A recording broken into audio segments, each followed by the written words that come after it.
signed up in opposition. So let's be additive and not repetitive. So, Senator, welcome. Thank you very much, Mr. Chairman, distinguished members of the Education, Health, and Environmental Affairs Committee. I really appreciate the opportunity to be here.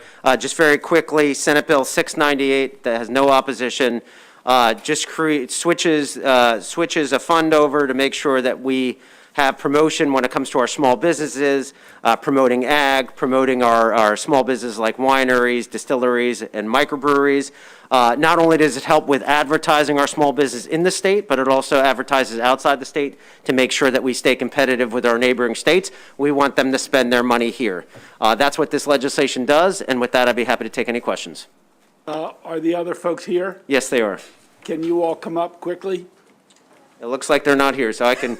Their written testimony is in the folder. I guess. You lead the army. You turn around. The army's not behind you. Well, there's no opposition. Questions for the good senator.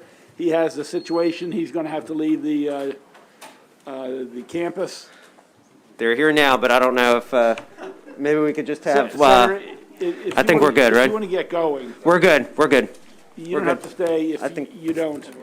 Okay. I think you're on a good glide path here, so Brief and me too are clearly in order. But Senator, if there are questions for them, you can head out if you'd like to.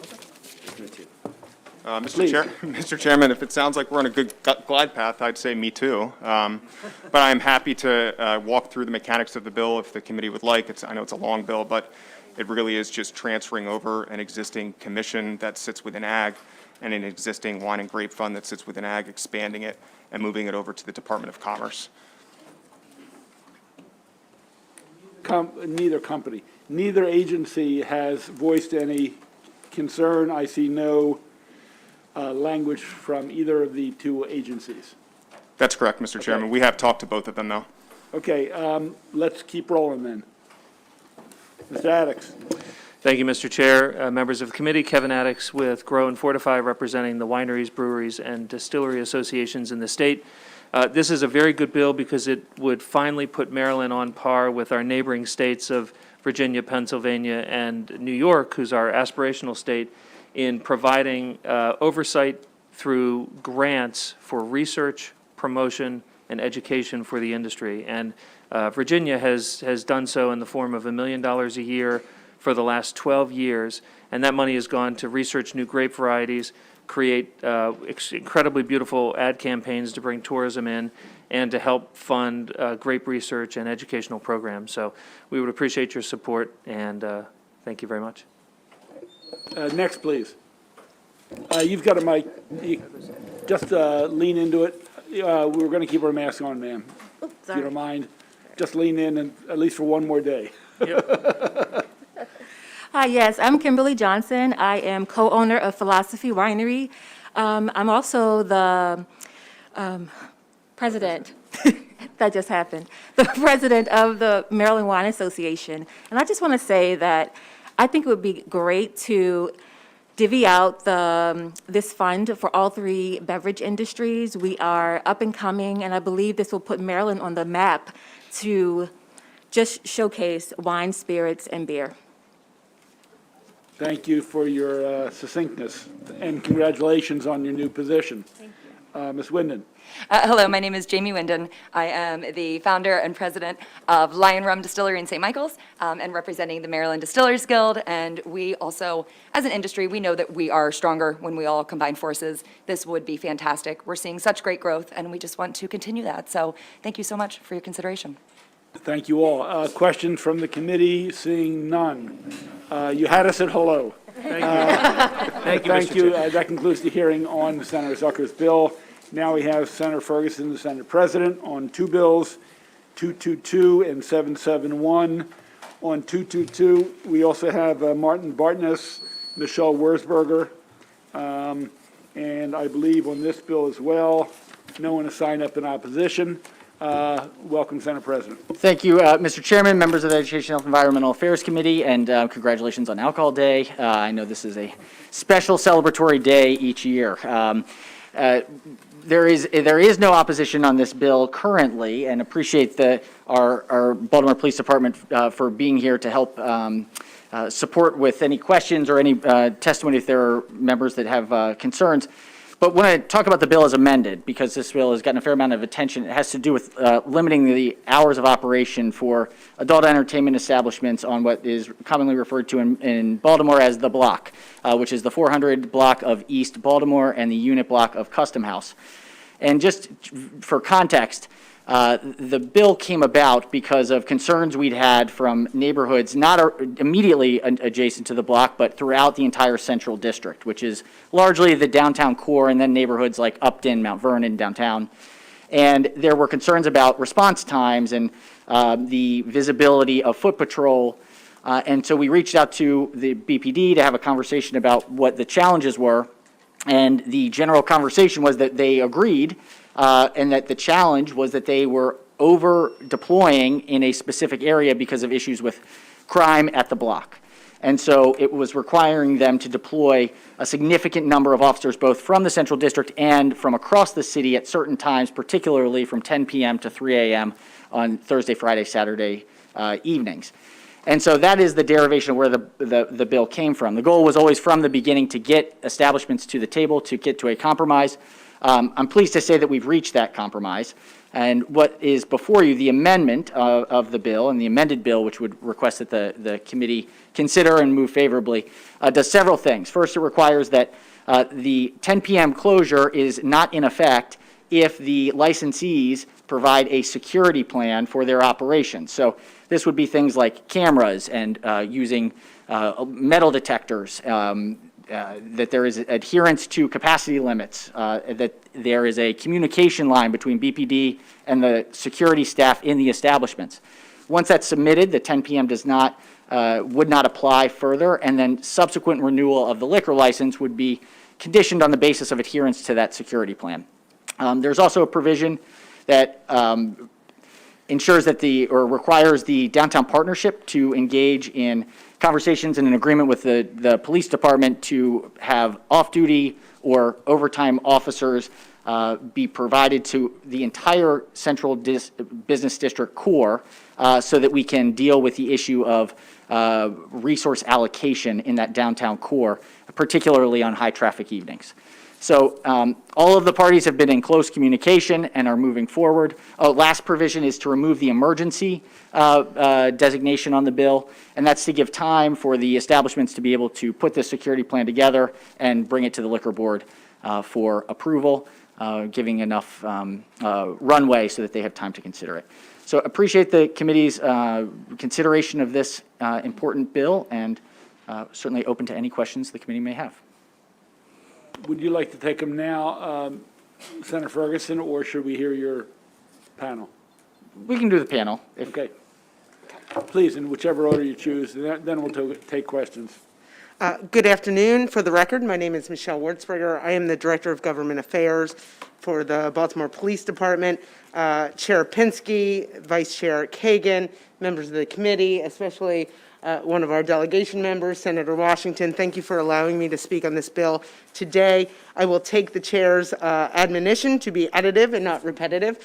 I do want to say you all have our written testimony in support of the amended bill, but I personally want to say thank you to Senator Ferguson for his leadership on this issue. This is an area of the city that has been problematic, shall we say. As short as, or as early as Sunday morning, we had a shooting inside one of the establishments in this area.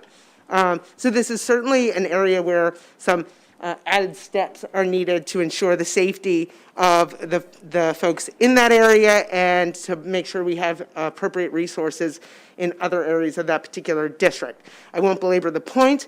I am joined by Lieutenant Colonel Martin Bartness, who is going to talk to you a little bit about some of our challenges in this area. Thank you. Good afternoon, Chairman Pinsky, Vice Chair Kagan, and members of the committee. As Michelle Wurzberger stated, my name is Lieutenant Colonel Martin Bartness. I'm the Deputy Chief of Patrol for the Baltimore Police Department. By any measure, the 400 block of East Baltimore Street receives a disproportionate share of BPD's time money, and personnel. 4 nights of the week, the department pays 4 officers to work overtime in the block from 11 p.m. to 3 a.m. These overtime officers supplement personnel from the Central District's midnight shift, who are also exclusively assigned to patrolling the block. The resources allocated to the block draws from the same limited pool of officers who are responsible for providing police services to the entire Central District, which includes the Inner Harbor, Midtown, the major corridors of Pennsylvania Avenue and West North Avenue, and the neighborhoods of Upton, Madison Park, Bolton Hill, and Reservoir Hill.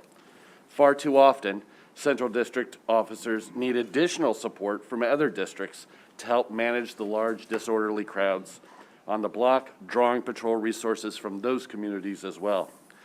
A case in point was this New Year's Eve celebrations. I worked as the incident commander for the city, and overall it was a pretty unremarkable night. The night's typical hot spots, Canton, Fells Point, and Federal Hill, all closed down by 2 a.m. This was to my good fortune because the block remained active until 4:30 a.m., which required me to redeploy platoons from those neighborhoods to the block to supplement the dozens of officers who were already working the block that night. It was yet another occasion where the block required an extraordinary personnel commitment and cost the city thousands of dollars in overtime to keep the officers in the field past their shift. Finally, at 5:07 a.m., I was able to close the Incident Command Center for the night. This is not a new phenomenon. For my entire 25-year career, the block has required a disproportionate amount of these resources. With today's police staffing crisis, the time is long past due for the businesses of the block to take responsible actions, reasonable actions, to help provide for the public safety of the area's residents and customers. State Bill 222 provides for those reasonable actions. Thank you again for your time today. I respectfully request your favorable review of this amended bill. Thank you, Lieutenant Colonel, for your testimony and what you do. Questions for the Senate President or the panel? Senator Riley, please. Thank you very much, Mr. Chairman. Mr. President, what's the closing time for those establishments on the block? 2 a.m. So people come out of the establishments and they just hang around. Isn't there a loitering law?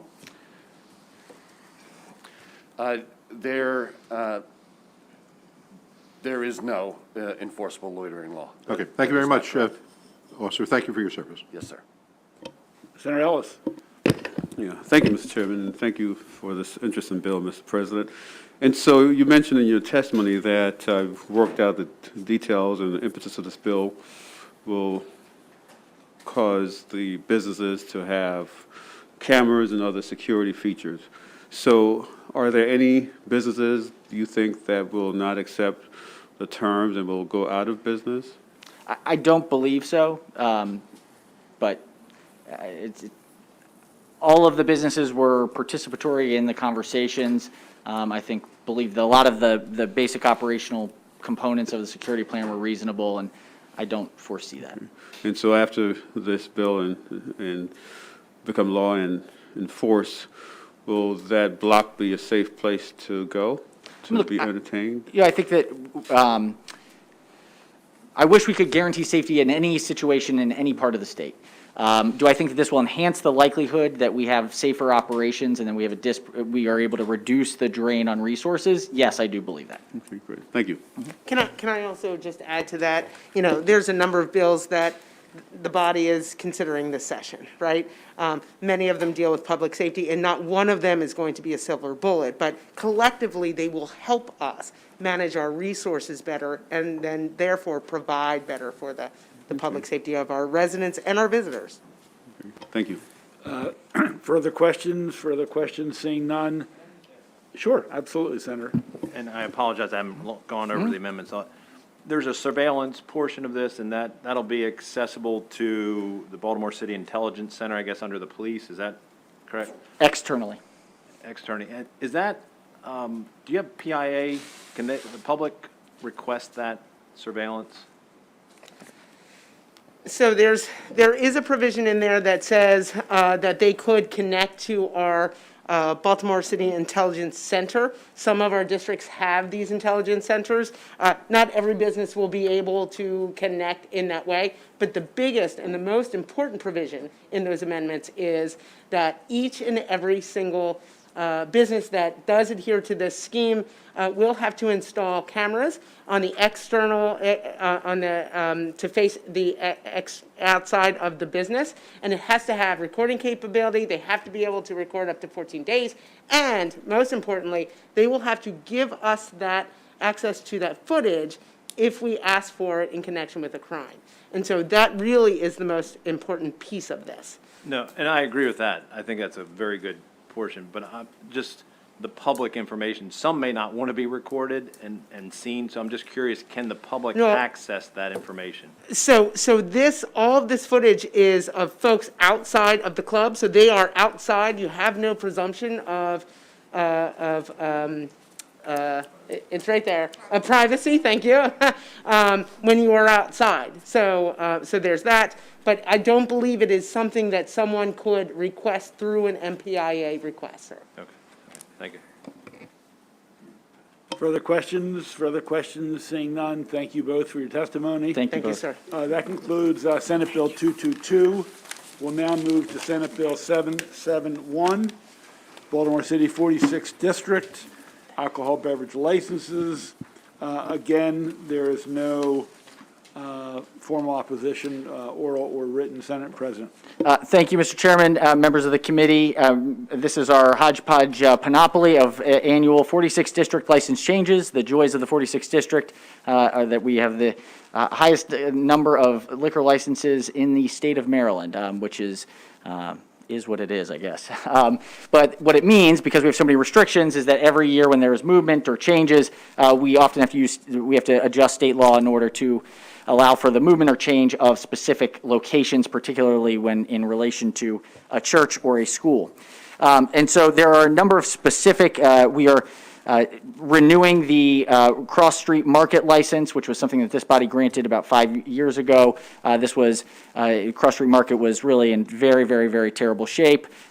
We had a private developer come in conjunction with the Public Markets Corporation, and it is a phenomenal, phenomenal space now. It was semi-controversial at the time, but I think everybody agrees that it's been one of the best investments in South Baltimore. And so what this does is renew the license and make some adjustments about square footage and aligns the dollar amount, the annual fee, to what we are trying to create a citywide standard. The second change is for Oven Bird Bakery to transfer a license within 300 feet of a school, of which the community is fully supportive of. The third is also related to Cross Street. There was the extension of a liquor license that would have otherwise expired. Because COVID has hit, the market for liquor licenses was not actionable over the last 2 years, and so our licenses have value, and so we thought it only right to extend the time that person would have to, that owner would have to sell. And then finally, there is the similar one in Pigtown, where there is a business that was supposed to open in December of 2019, was delayed by COVID, and now would otherwise have lost the license. We have extended it so that they can operate in Pigtown. And so appreciate the committee's indulgence and would urge the committee to give a favorable report. Open to any questions that the committee may have. Questions for the senator from the 46th, Vice Chair. Thank you. Thank you, Mr. Chair. Mr. President, we're going to hear from a lot of colleagues that there's community support. Could you just kick us off by saying exactly how that community support was discerned and reinforced? So in some cases, this community support in liquor licensing has been a less than scientific process because for a variety of different reasons and the types of license. In some cases, for Cross Street, there was an actual MOU put together between the surrounding neighborhoods and the operations. In other cases, we request that the community associations in closest proximity provide a letter of support. So it is not a uniform way, largely because of the geography of where it may be. And so it's something that we are very, very mindful of, but it's very contextual. Appreciate that. Thank you, Mr. President. Thank you, Mr. Chair. Senator Ellis.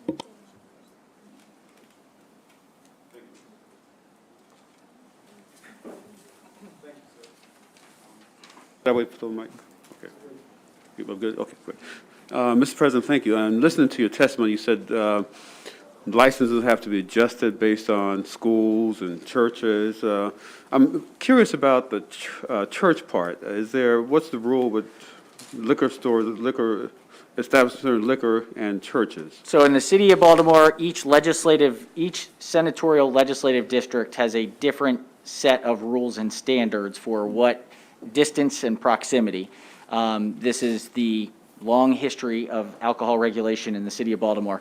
In the 46th legislative district, there's a prohibition in certain parts of the district to have a liquor license be transferred or located within 300 feet of a school or faith institution.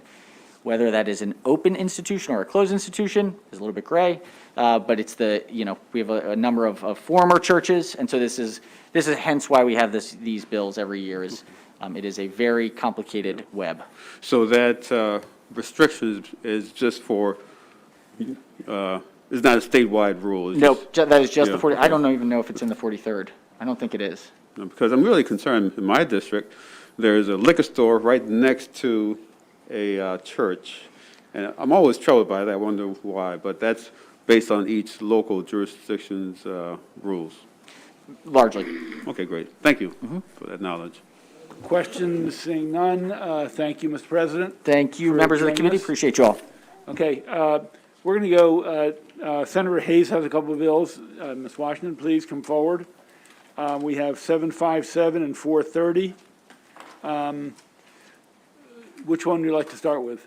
I can do 4:30 first. Okay, then let's have a Drew Tilden, if you're here, come up to the table. Mr. Tilden? Okay, well, the train's moving, let's go. Please, welcome and introduce yourself. Hello, I am Danielle Ziegler, for the record. So I'm just presenting this bill on behalf of Senator Hayes. So SB 430 is a simple liquor bill to transfer the license to a new location. Currently, the license cannot be transferred between different districts, so the purpose is to allow for the liquor license to be transferred to the new location of Eddie's of Mount Vernon, who is currently located on 7th West Eager Street in Baltimore, Maryland.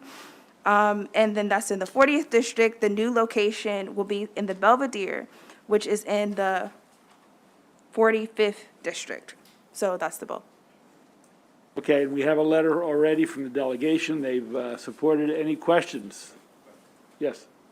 And maybe you can take this back to the senator, but I was noticing in there, we talk about the school and church distance.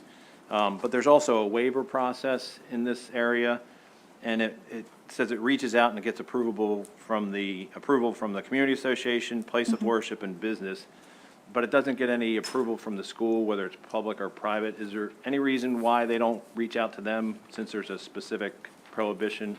I'm not sure, but I know that in this case, it was close to a church, so we had an amendment drafted just to address that. Okay. Just have the senator get back to me. Maybe there's no Okay. school in that area, and that may be the reason. Okay. Thanks. If no further questions, that completes 430. I'll try Drew Tilden again. Not seeing anybody move forward. Done. We're going to 757. Is Quincy Goldsmith here? Okay, you're on your own again. That Welcome. is fine. So for the record, I'm Danielle Ziegler. So SB 757 is the 40th District Comprehensive Alcohol Bill. So it does 4 things. So the first one it does is correct some portions of last year's bill, SB 755. So it was passed, the House version was passed, and some of the parameters were off. So this just corrects that portion. And then also, it creates a new license for culinary architecture. It also creates a license for Stem and Vine, a plant shop and event space. And lastly, it creates a license for Lexington Market. So last year for SB 755, at its core, it's a public safety bill, and the purpose was to reduce unwarranted soliciting and loitering around liquor establishments targeted at 3 specific zones during high-crime hours of the day. The bill restricted the sale of alcohol between 10 a.m. and 10 p.m. One of the areas on the West North Avenue self-corrected, so he did not want to have that in the bill, but it was different parameters for the House bill and the Senate bill, but the House bill ended up being passed, so this just corrects that. And then for the next part of the bill, it creates a license for culinary architecture and Stem and Vine. Culinary architecture is a grocery store, catering, and event space in Pigtown, and Stem and Vine is a plant shop and event space located where Old Brown's Arcade was. Lastly, this bill creates a license for Lexington Market. The new license will allow each vendor the ability to sell alcohol beverages. The current maximum capacity is 500 individuals. The redeveloped market will have a capacity in excess of 1,000 individuals. So that is the total bill. Questions? You good? I was fine with it, then you just said something. Can you repeat that, what you said about a grocery store? You said it was in a grocery store? Yes, so culinary architecture is like a catering space, an event space, and grocery store, so they do like many different things. So I think it's giving them a BD7 license just to incorporate all of the things that they're doing. Take a look at it. Thank you very much. Give our best to the good senator and the new young one in the household. I will, thank you. Thank you. Nice job. Well done. Okay, Senator West, we're going to go to 606, Baltimore County Alcohol Beverage License Transfers. He has with him Marta Harding, Lawrence Wilhelm, and Jack Milani. Senator West. Thank you, There Mr. is no one signed up. In opposition. Opposition, neither orally nor in written. Right. Yes. Senator. Thank you, Mr. Chair. Friendly Farms Restaurant is absolutely unique in Baltimore County. It may be unique in the state of Maryland. It's an extreme northern Baltimore County in the middle of virgin countryside. To get there, you drive mile after mile after mile through beautiful countryside on country lanes, and then all of a sudden you come to this little restaurant. So this bill is designed to permit Friendly Farms Restaurant, which has never had a liquor license, to get one so it can host wedding receptions and things like that. There's no opposition to this bill. Larry Wilhelm, who's down here at the table at the end, is the proprietor of the restaurant. Marta Harding, who is second down from the end, has worked carefully with all the potential opposition opponents to iron out the problems in the bill. So there is an amendment attached to the bill, and there's a delegation amendment which supports the bill. There is a problem, and that is that the House passed the bill, but with a slightly different amendment. So we need to go back to the Senate delegation and get them to approve this bill all over again, but with a different amendment. So if you give us a couple of days, we'll come back with another delegation letter, which will accept the correct amendment instead of this one.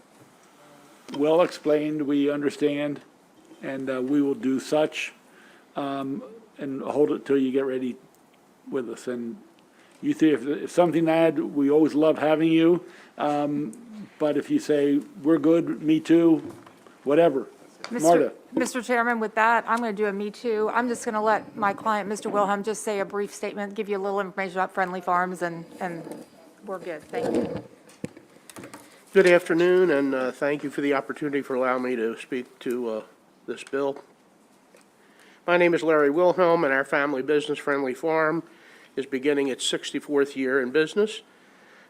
My niece and my nephew are taking the reins, and they think a little differently from us, so they plan to, and my brother and I agree with what they're planning, they plan to do some other business activities on the site. Over the years, people have come in and, you know, assumed we serve alcohol. We're disappointed we didn't. Others have tried to bring it in. We tell them we don't have a license, they can't bring it in, and so the way things are going, we need to do all we can do to be competitive in our industry.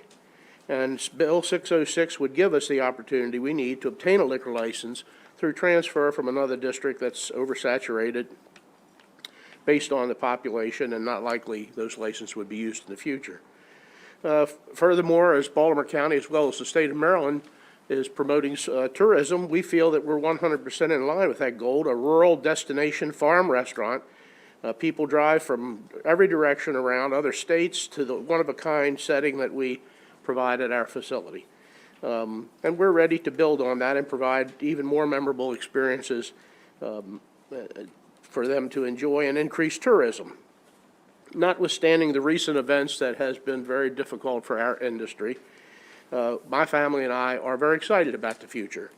And we look forward to building our business and perhaps even have a fourth generation operate the family business. Thank you for your consideration. Thank you, Mr. Wilhelm, and we wish you luck with your business. Continued luck and success. Mr. Malani, welcome. Thank you, Mr. Chair, members of the committee. Jack Malani on behalf of Baltimore County Licensed Beverage Association.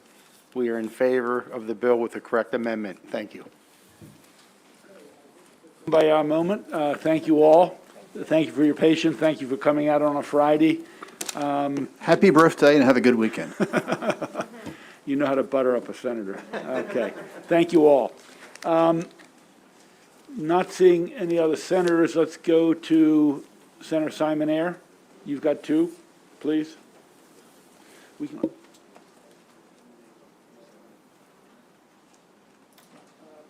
For those who are here on the selling in the supermarkets and big box stores, I think those two will be our last. We're going to consolidate them. We're going to do the quick ones, and we're going to come to those that have a fair amount of witnesses. So we'll get to you. Simon Ayer, 499. 499, thank Okay. you. This is a local Anne Arundel County bill. Changes the term limits we have on the liquor board to be term limited to 4 consecutive terms.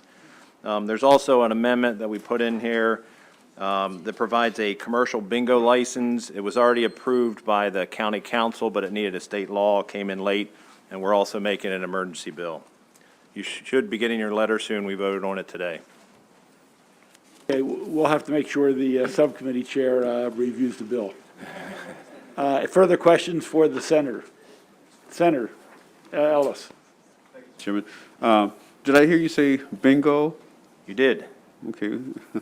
So, so this bill would authorize a bingo at that facility? I'm not sure what the connection was to the alcohol. Yeah, to give you a brief history, back in the 70s in Anne Arundel County, you could have alcohol at bingo halls. In the 80s, they prohibited it. And then in the 2021, this legislature approved sports wagering at Bingo World in our area. And they went to get an alcohol license with it. And they found out they had to go to get the council. They passed it unanimously. But when they went to the board, they said you have to get a state to actually create that law again. Okay. Thank you, Senator. Okay, that completes the hearing on that bill. 569, Class 4 limited winery licenses extension. Mr. Addicks, if you're here, if you want to join the good senator at the table. If not, I'm sure he can handle it. Oh, Mr. Rifkin came in. Okay, Senator. Thank you. Senator Brian Simon Ayer for the record. This is Senate Bill 569. It was requested by the Maryland Wineries Association. Back in 2018, there was a bill submitted to promote Maryland fruit growing in the wineries, and it set up the requirements, but with COVID, it made it challenging. So all this does is delay the implementation by 2 years, give them a little more time. Okay, it's also supported by the Maryland Wineries Association. We're going to keep rolling. Any questions? Saying none. Thank you, Senator. Senator Carter, you want to join us at the table? Kevin, do you want to say me too on the last bill? We concluded it. It's concluded, and I'll say me too. Thank you. Thank you. Welcome, Senator Carter. And if Arsh Murmuran wants to join the good senator at the table, that's great. Thank you, Mr. Chair, and thank you, Mr. Chair, and members of the committee. It's a pleasure to be here. I think I'm going to make you happy. I've submitted written testimony, which is kind of lengthy. So what I'd like to do is just express that this is a really important development in our district. Cross Keys is a jewel, not just in Baltimore, but the state, and I invite all of you to come when these redevelopment plans are finished. There is a need, though, for this liquor bill to ensure that they're able to offer the fullness of the campus and the ability for patrons to move between different locations and be able to enjoy alcoholic beverages. I'm going to let Arsh talk about the plans, but know that the delegation has fully approved it unanimously. Know that all of the community, reached out to the community, the residents, the store owners, everyone is in agreement with this bill and we're just all looking forward to it. Thank you. Mr. Murmuran. Good afternoon, Chairman and Senators, and thank you, Senator Carter, for both introducing this bill and for the introduction. As Senator Carter said, we've been working closely with her. Sir, just for the record, because we're being streamed, just give us your name. Oh, I'm so sorry. That's okay. I'm Arsh Murmuran, and I'm with Caves Valley Partners, a development firm in Baltimore. So we've been working closely with Senator Carter and members of the community from the start of this redevelopment, which goes back almost 2 years.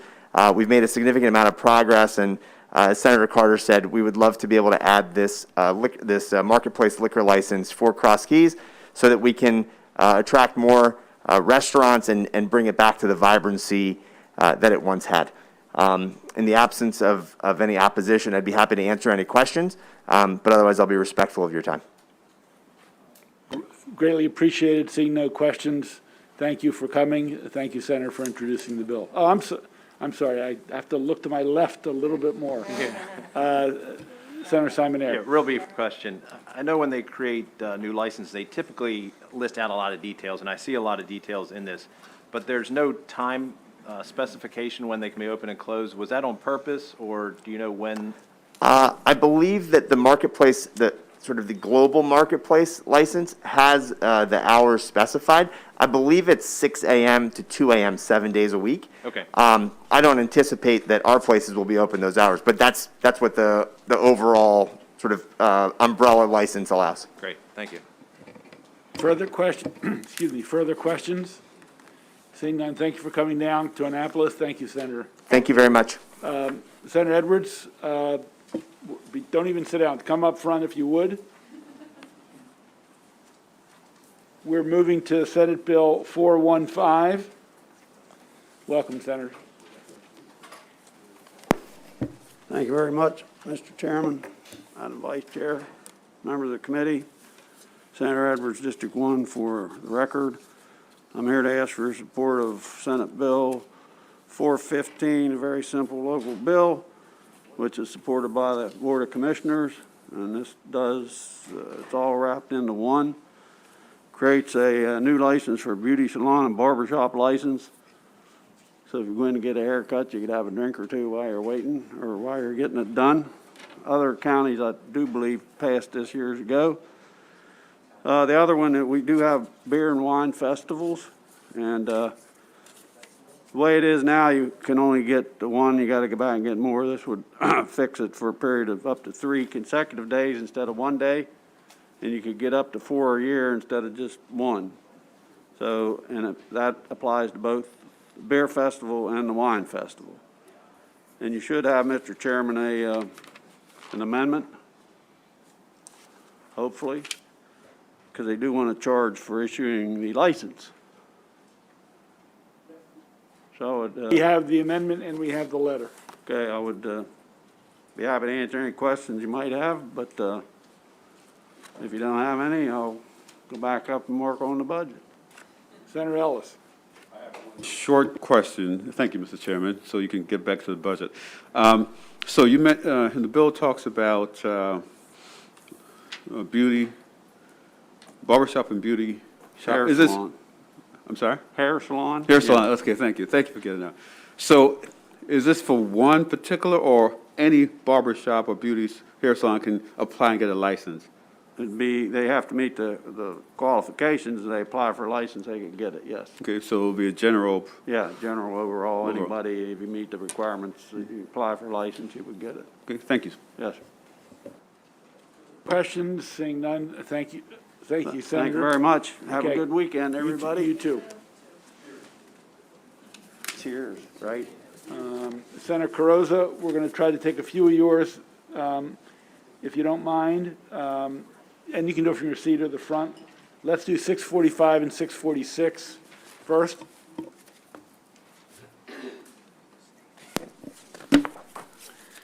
Thank you, Mr. Chair. For the record, Senator Mary Beth Carrozza, representing District 38, Worcester, Wycomico, and Somerset. And I say that because you'll see me up here. I have 4 bills, but I represent 3 counties. This bill I'm presenting is, asking for your support, is for Wycomico County, and it's for a Class B BF banquet facility license. And this legislation is also sponsored by Senator Eckerd and is supported by the Wycomico County Council and the Board of License Commissioners. The bill would establish a Class B-BF banquet facility beer, wine, and liquor license, which authorizes the Board of License Commissioners for Wycomico County to issue the license and set the annual license fee to $1,500. This legislation will result in new opportunities by authorizing the sale of beer, wine, and liquor to be sold at banquets, parties, meetings, weddings, and similar functions, providing the facility has a dining room to serve at least 100 individuals at one seating. Business owners in Wycomico County would benefit from SB 646 by providing these opportunities, and for these reasons, I am asking for a favorable report on SB 646. Questions, dinner license in Wycomico County? Seeing none. I'm sorry. That completes the hearing on 645. There is no opposition. Senator, let's go to 646. I just did 646. My bill files. Okay, should I go to 645? Please. Okay, thank you, sir. This is another Wycomico County bill, and it is supported by the Wycomico County Council and the Board of License Commissioners, and this would provide a license, a dinner theater license. So this bill would establish a Class B-DT dinner theater, beer, wine, and liquor license in Wycomico County, and authorizes the Board of License Commissioners for Wycomico County to issue the license and set, again, the license fee at $1,500. This legislation, like the other one, would result in some opportunities for businesses for on-premises consumption for the sale of beer and wine and liquor at dinner theaters. And in this case, like the other bill was a seating of 100, this would be a facility that contains a dining room for at least 80 individuals in one seating. Similar to the other one, and it is also co-sponsored by Senator Addie Eckerd. I asked for a favorable report on Senate Bill 645. Questions on 645, the dinner theater? Yes, right here. The bill and for the publicity, so I'm giving you an opportunity to give a shout out to the dinner theater.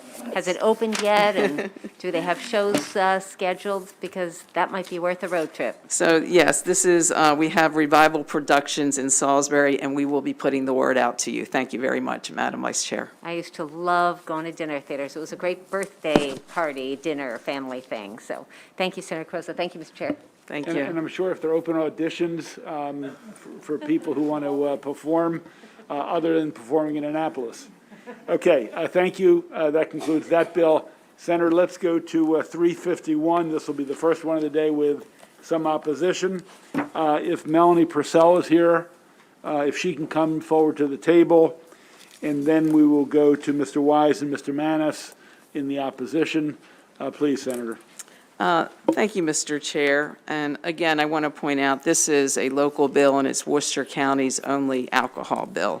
For the record, Senator Mary Beth Carrozza, and this bill I'm presenting is Senate Bill 351. It's an alcohol beverage Class L license. I want to point out that the legislation has been requested by the Worcester County Commissioners, and there is a letter that we have provided, and strongly supported by our Worcester County Office of Tourism that works with all of our local businesses in Worcester County.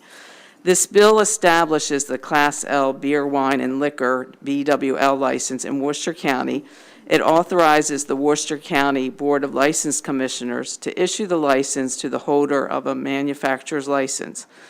The license authorizes the holder for on-premises consumption to sell only Maryland-made beer, wine, and liquor produced by the holder or another holder of a manufacturer's license.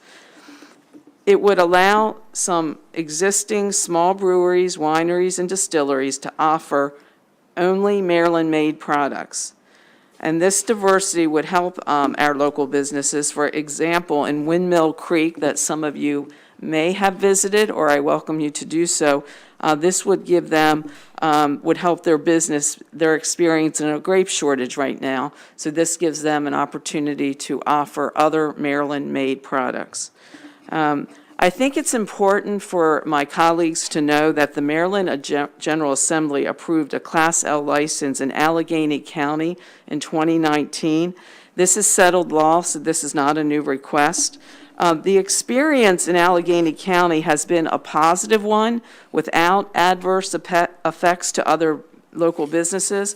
As a matter of fact, one of the 1812 Brewery in Cumberland, so I'm giving a shout out for one of my colleagues' businesses, they note that, that the Class L license allowed them to offer their neighbors' products for sampling as a way to cross-promote other local businesses, and also that it steers, they get questions about visiting other people's establishments.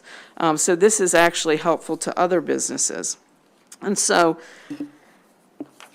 SB 351 simply would allow this same opportunity, which has been approved for Allegheny County, for Worcester County, as we have a couple of local holders of manufacturer's licenses that have expressed an interest in applying for the Class L license.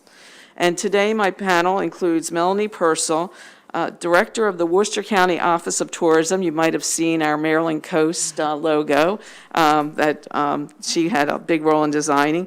And she will further explain the benefits to kind of this niche, narrow bill for Worcester County. So again, I'm asking for a favorable report on this. It's a local priority bill. Again, local, it's very limited in the number of small businesses that would offer these options in Maryland-made products on their own premises. So I appreciate favorable consideration of SB 351. If I could turn it over to Ms. Purcell. Ms. Purcell. Good afternoon. For the record, Melanie Purcell, Director of Tourism and Economic Development for Worcester County, Maryland's Coast. Thank you, Senator Carrozza, for bringing this forward. We actually brought this to our commissioners a few months ago when we found out that Allegheny County did have this Class L license, and we talked to some of our local manufacturers and got consensus. In fact, I have Mr. Paul Carlotta with me today. He has Cinnapuxent Brewing and Assateague Farms on 611, if anybody has been there or not. This would immensely help diversify the offerings that these local manufacturers have. So on behalf of the commissioners, the Office of Tourism and Economic Development in Worcester County, I respectfully request your support of Senate Bill 351, establishing the Class L license. This would benefit our small rural alcohol manufacturers and is wholeheartedly supported by our county commissioners, our administration, and our local manufacturers. And again, this is one of a number of efforts to propel the agritourism industry in Worcester County, as well as some of the other rural counties. I believe have really focused on that because of, especially post-pandemic, the outdoor experiences for our guests that come and visit Worcester County and Ocean City. Again, as Senator Carrozza mentioned, it was something that was a precedent was set with Allegheny County. And this license, if issued, would allow the businesses to offer other Maryland-made manufacturers' products along with their own. Currently, with the current state-issued manufacturing licenses, they cannot offer any products other than their own that they produce on site. So a local craft brewery cannot offer to serve or sample Maryland-made wine, mead, cider, or spirits, even or another craft beer.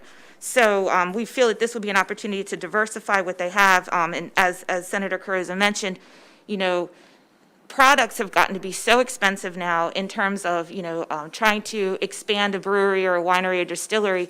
For them to be able to offer what we call a guest tap and share in the other Maryland-made products that are available would really help propel the business and, again, propel the guest experience.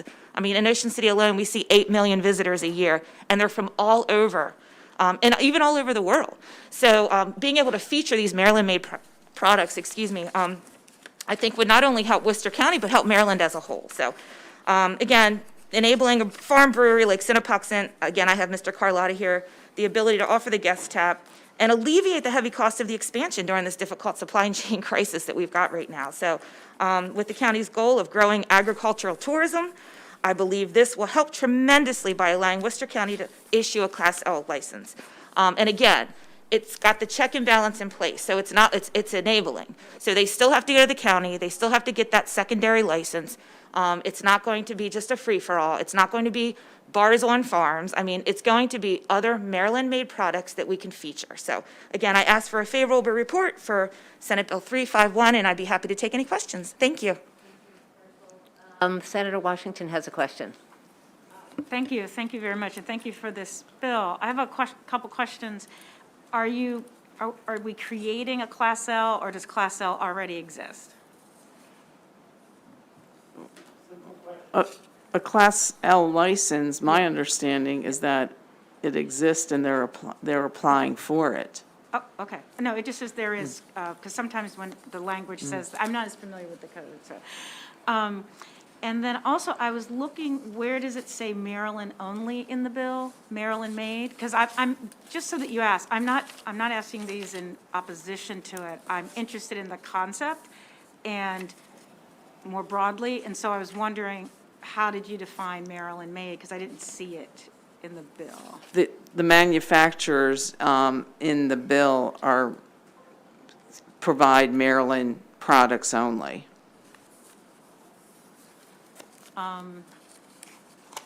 And if you think we need to clarify that, we can. Yeah, we can clarify. So if, for example, if it was a craft brewery in Pennsylvania or Delaware, that would not qualify. It would have to be a Maryland-made manufacturer.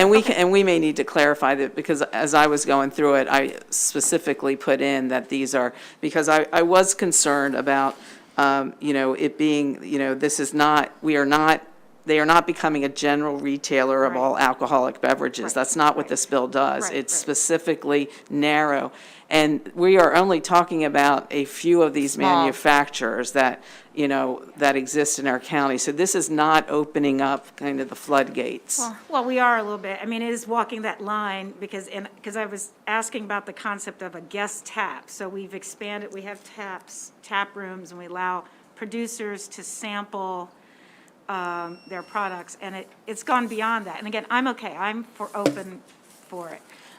But it's moving beyond that. And so now we're introducing, and when we passed this in Allegheny, I was a little, I don't know if I thought I was in the committee, yes. I was a little concerned about it, because it is introducing this other, now it's not the producer, it's other producers.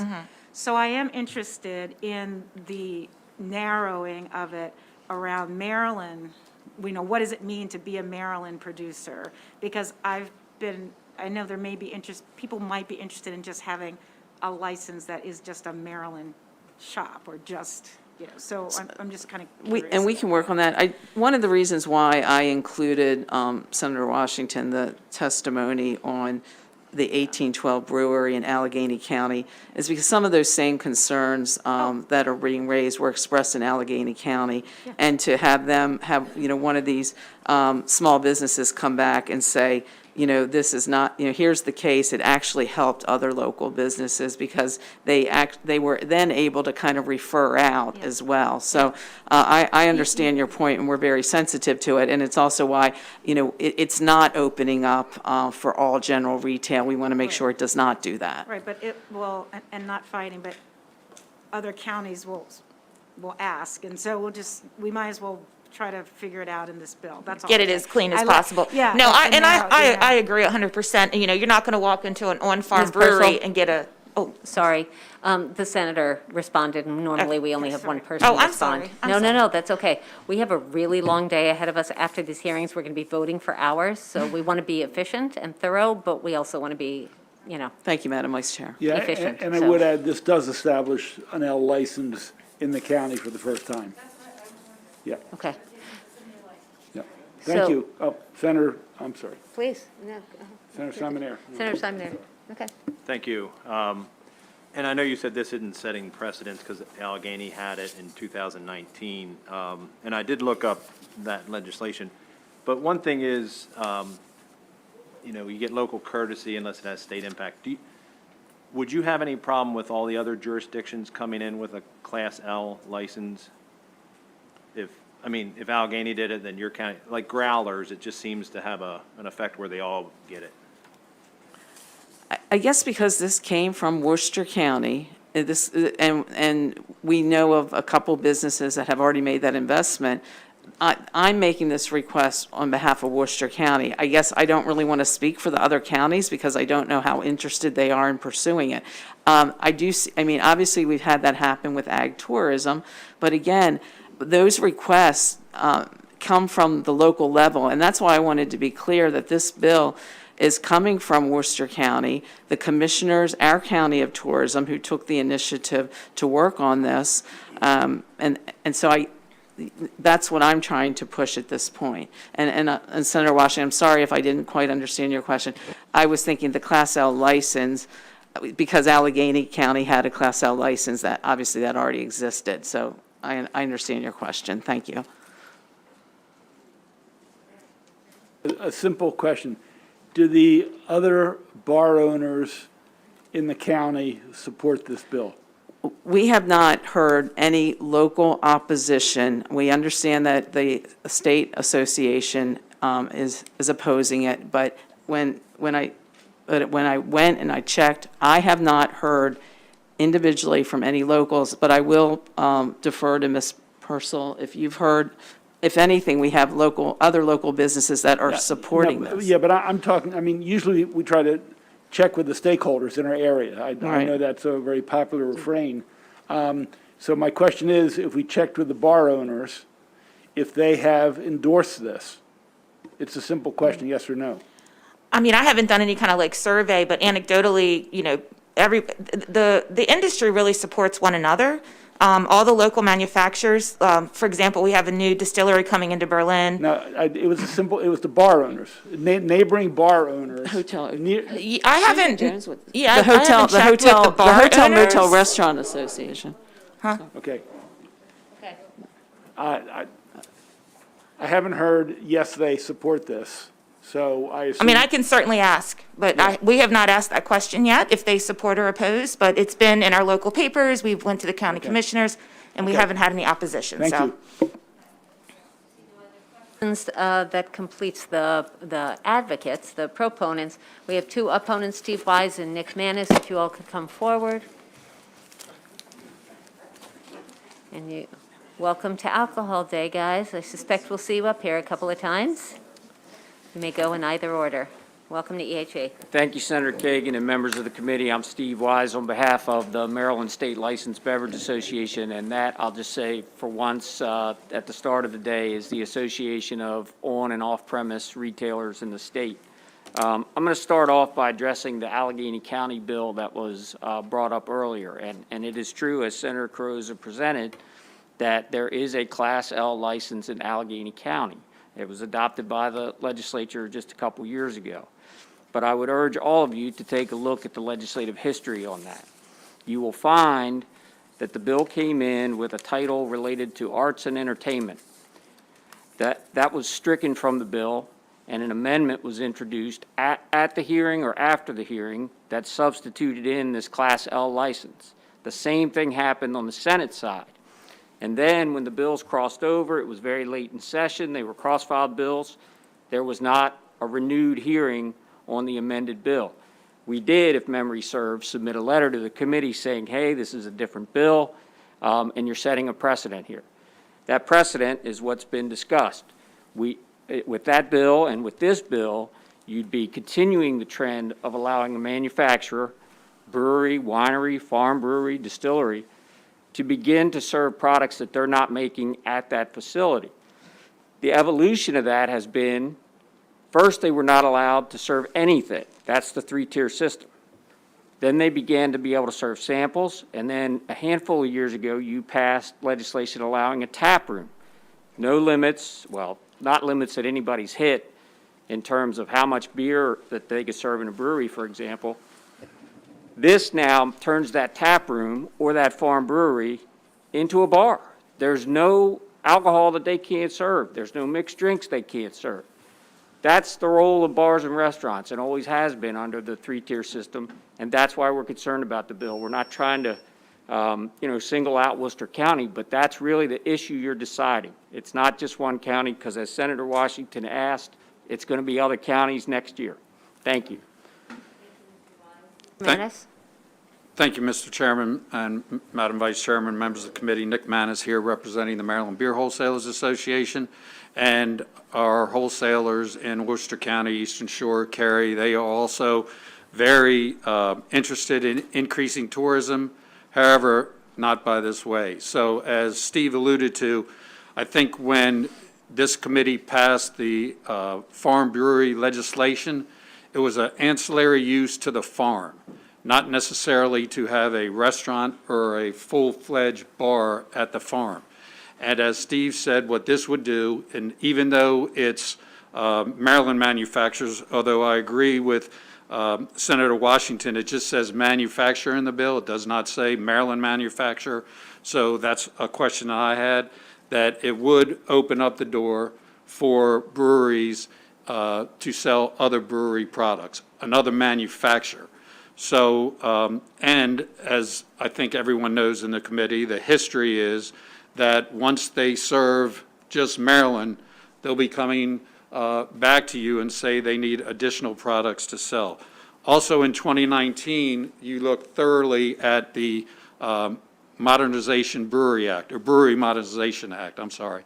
And you addressed many things that the breweries needed and wanted. And this was not one of the things that they asked for. As a matter of fact, I think we got clear direction.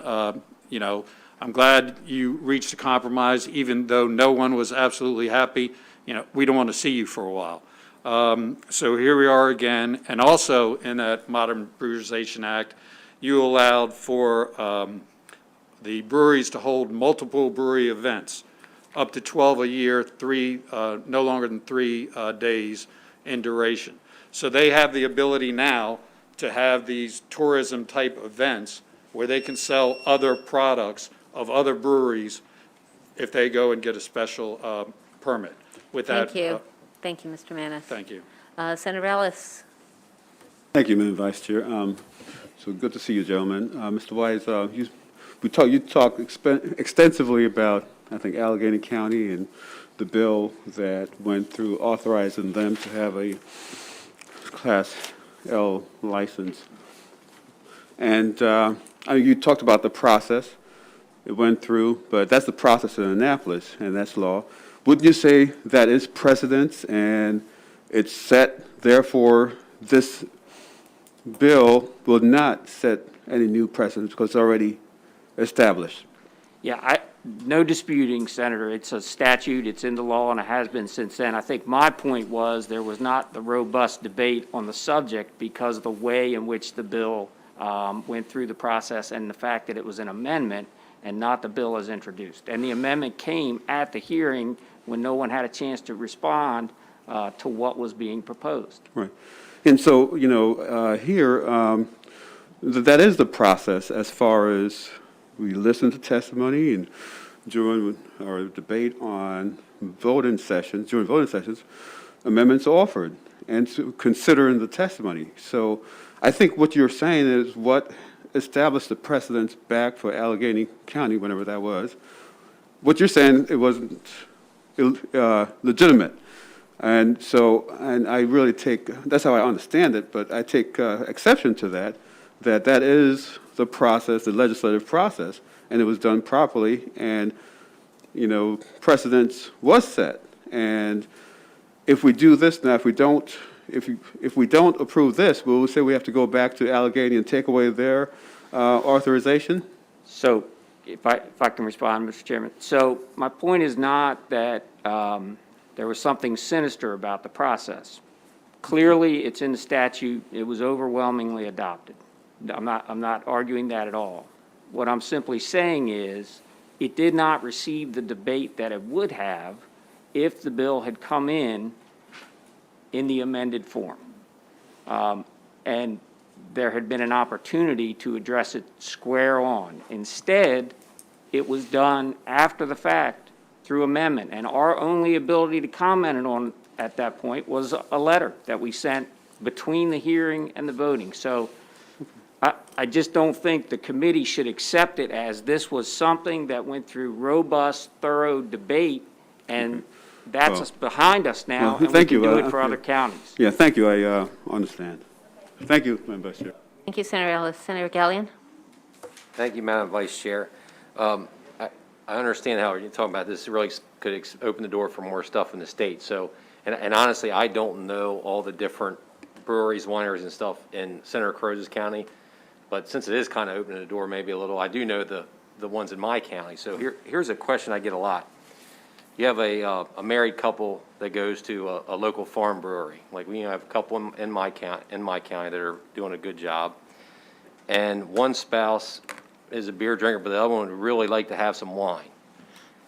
How could we do this to work where, I'll use, say, Hopkins Farm Brewery in Harford County, and I've got Fiore Winery also in Harford. If Fiore could have their wine at Hopkins and Hopkins maybe have their beer, is there a path there that we could make this work for everybody and support multiple local businesses in each individual county? And I'll say two things in response to that, Senator. I appreciate what you're saying because I don't have to leave my own household to have that same discussion. But, I think the pattern here has been, whether it's the breweries or the wineries or whatever, hey, could we do just a few events a year where that's the case?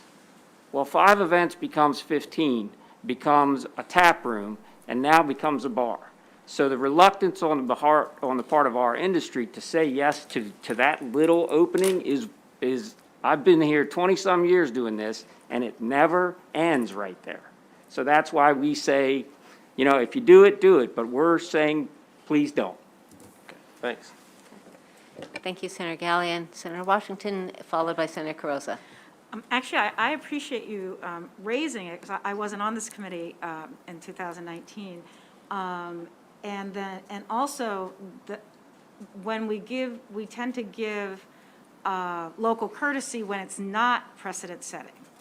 Okay, so the fact, so there's, yeah, so this is not, now this request is not just simply just a request just for this county. You've already established that this actually, there was a precedent, so now we have to think about it as in a larger policy issue. So I just wanted to ask the question about, because you're right, it's sort of creating a bar.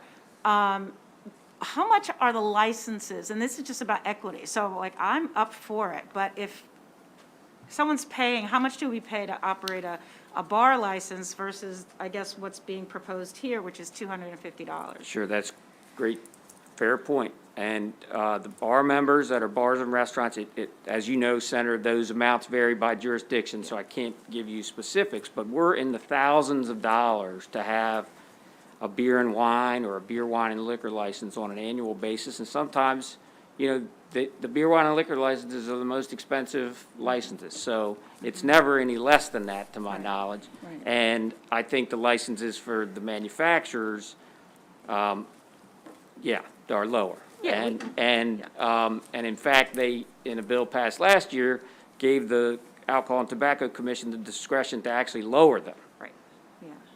So, so I appreciate that. I just wanted to, ask about that. In terms of equity, if we're going to allow it, that it needs to be sort of fair in Right. terms of the cost. So. Agreed. Okay, thank you. Thank you, Senator Washington. Senator Carozza? Thank you, Madam Chair. And Mr. Wise, you talked about the evolution of the rules that have changed. And obviously, some of the evolution of those rules is so that we, Maryland, can be competitive with other states. And I bring to your attention that this is a local bill, and I know that the other businesses are supporting this, and we will follow up with the chair's request on having, that more official. But I guess what I'm trying to understand, we see that we're changing the rules, and part of that is so we can be competitive with other states. We are seeing in other parts of the state and in my own district, the benefit of that it's been good for tourism, good for the Maryland economy.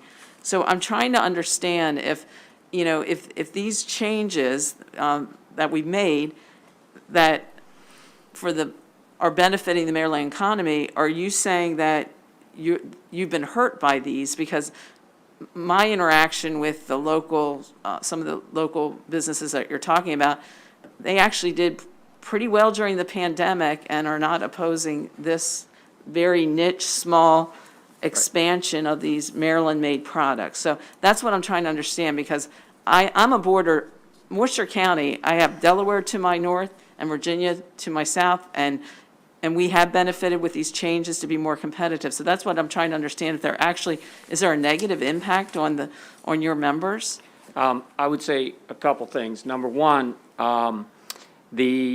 what you just talked about, the growth is, of course, occurring under the current rules where they're serving only their own products. So, that benefit to tourism has occurred without what's before you or what you've presented. And secondly, there is a trend that we've seen here ever since the brewers have opened their tap rooms, and that is, and this is available in the comptroller's report, production of all those additional products has not always made its way to the retail stores. A lot of the tap rooms have decided it's most profitable, if they're going to make the product there at the brewery, to keep it and sell it in their tap room.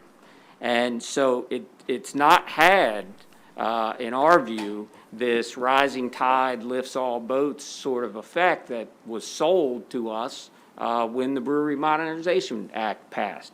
I think, you've got the larger breweries that are certainly putting product out into package stores and other bars, but some of the smaller ones have tended to keep the product for sale at their own tap room.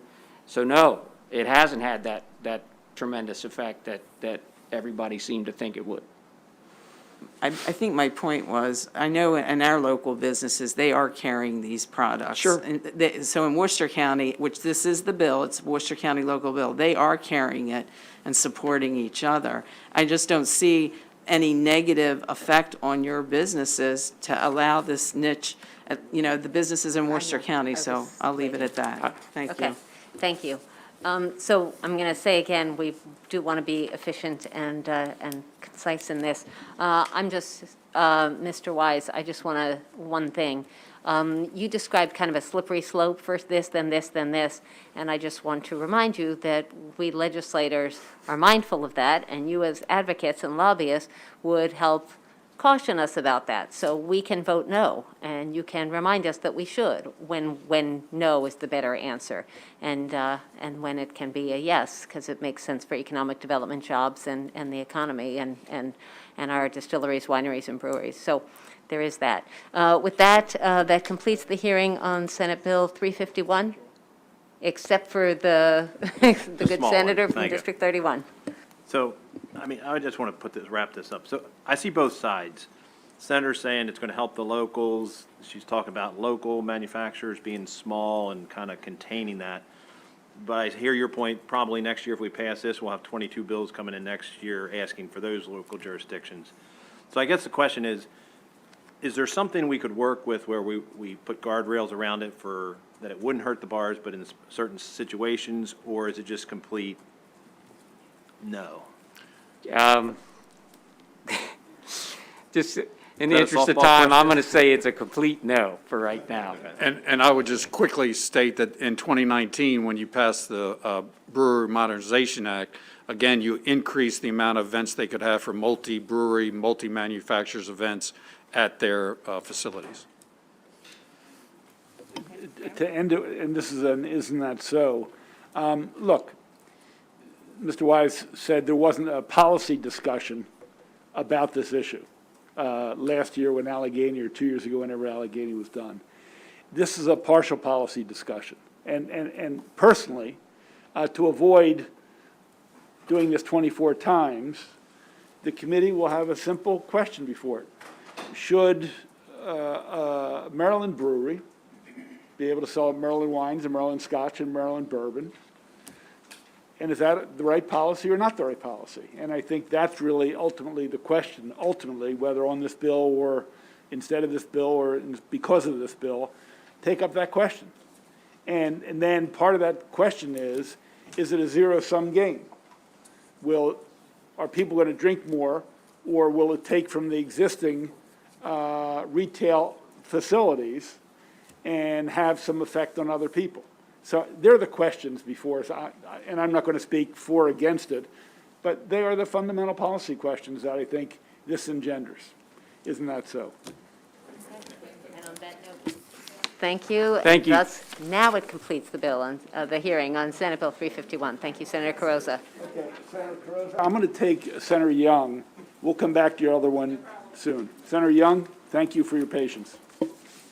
Thank you. Madam Chair, Vice Chair, members of the committee. It's time like that, I wish I'd been here to be on that, but that's not why I'm here. I have two bills that I think are both relatively simple. They're both totally local bills. The first is Senate Bill 650. We'll do that first if it's okay. We have one liquor license per 4,000 people. Somewhere along the way, on this one issue, we got Class A and Class B mixed up. They are allowed a fraction thereof. That was intended for the bars and restaurants, but not for the alcohol stores. It says for every 4,000 people, they're allowed one license or a major fraction thereof. What that ended up doing by having the major fraction thereof, creating about 8 more licenses than we intended to have.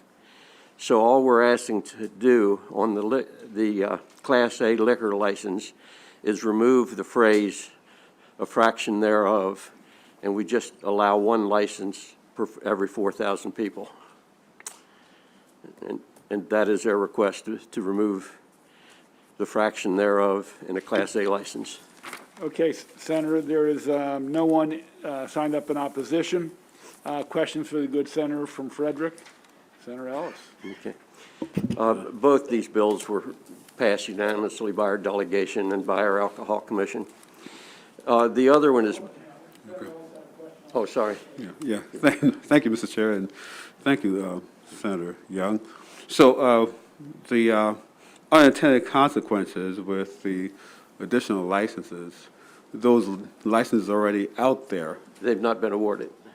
Not been awarded, so the board is holding on to that? Even They though have held on to the 4,000, but if we don't remove that, it would create 8 licenses that were not intended to be created. Okay, great, thank you. Please, the hearing on 650, Senator Young, 648, please. 648 is basically a cleanup license. They went through all the licenses and found parts that were irrelevant or redundancies where something was covered by something else. So we have a whole list of things where we're just removing sections because it's covered in another section. And there was only one question that we dealt with that wasn't a cleanup, and that was who could hold a license. And we got an Attorney General's opinion on that, so it didn't require a change. So basically, this is totally a cleanup bill. So it's akin to an alcohol curative bill. Yes. Great. Questions? Seeing none, thank you, Senator. Have a great weekend. Okay, thank you. Oh, I'm sorry. I'm moving too quickly. Let me look to my far left. Senator Simon Ayer. Yes. I always want to welcome Senator Young back to our committee.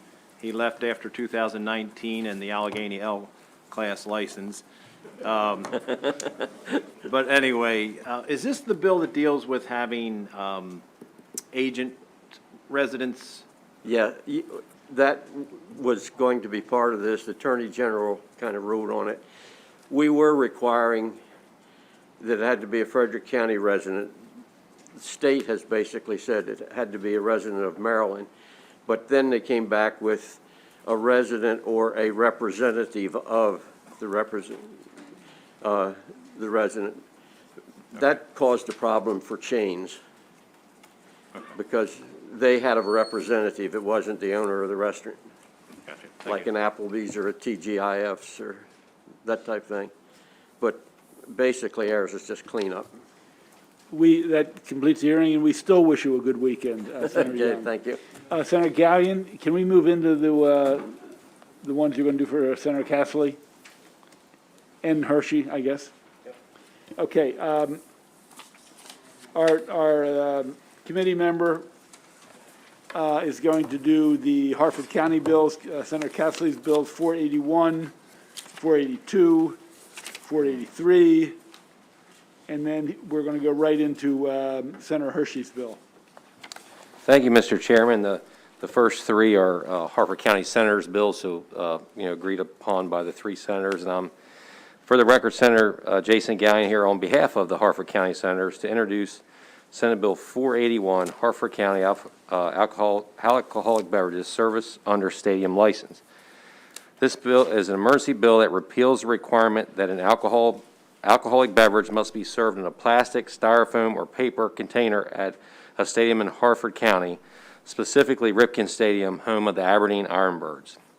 Repealing this language will allow Ripken Stadium to sell by the drink and by the bottle or more outlets for on-premises consumption. I respectfully ask for a favorable report on SB 481. Questions? Anybody have any questions? Seeing none, that completes that hearing. Do we have a letter yet? No. It was, the bill is Hartford County Senator's bill, so does that, We'll still need a letter from them. We'll hear it, Senator. We just okay. won't move it. I have a letter in a folder. I'll Okay. get to you. Thank you.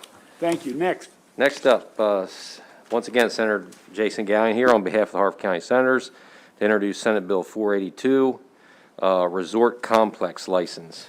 This bill establishes a resort complex license in Hartford County.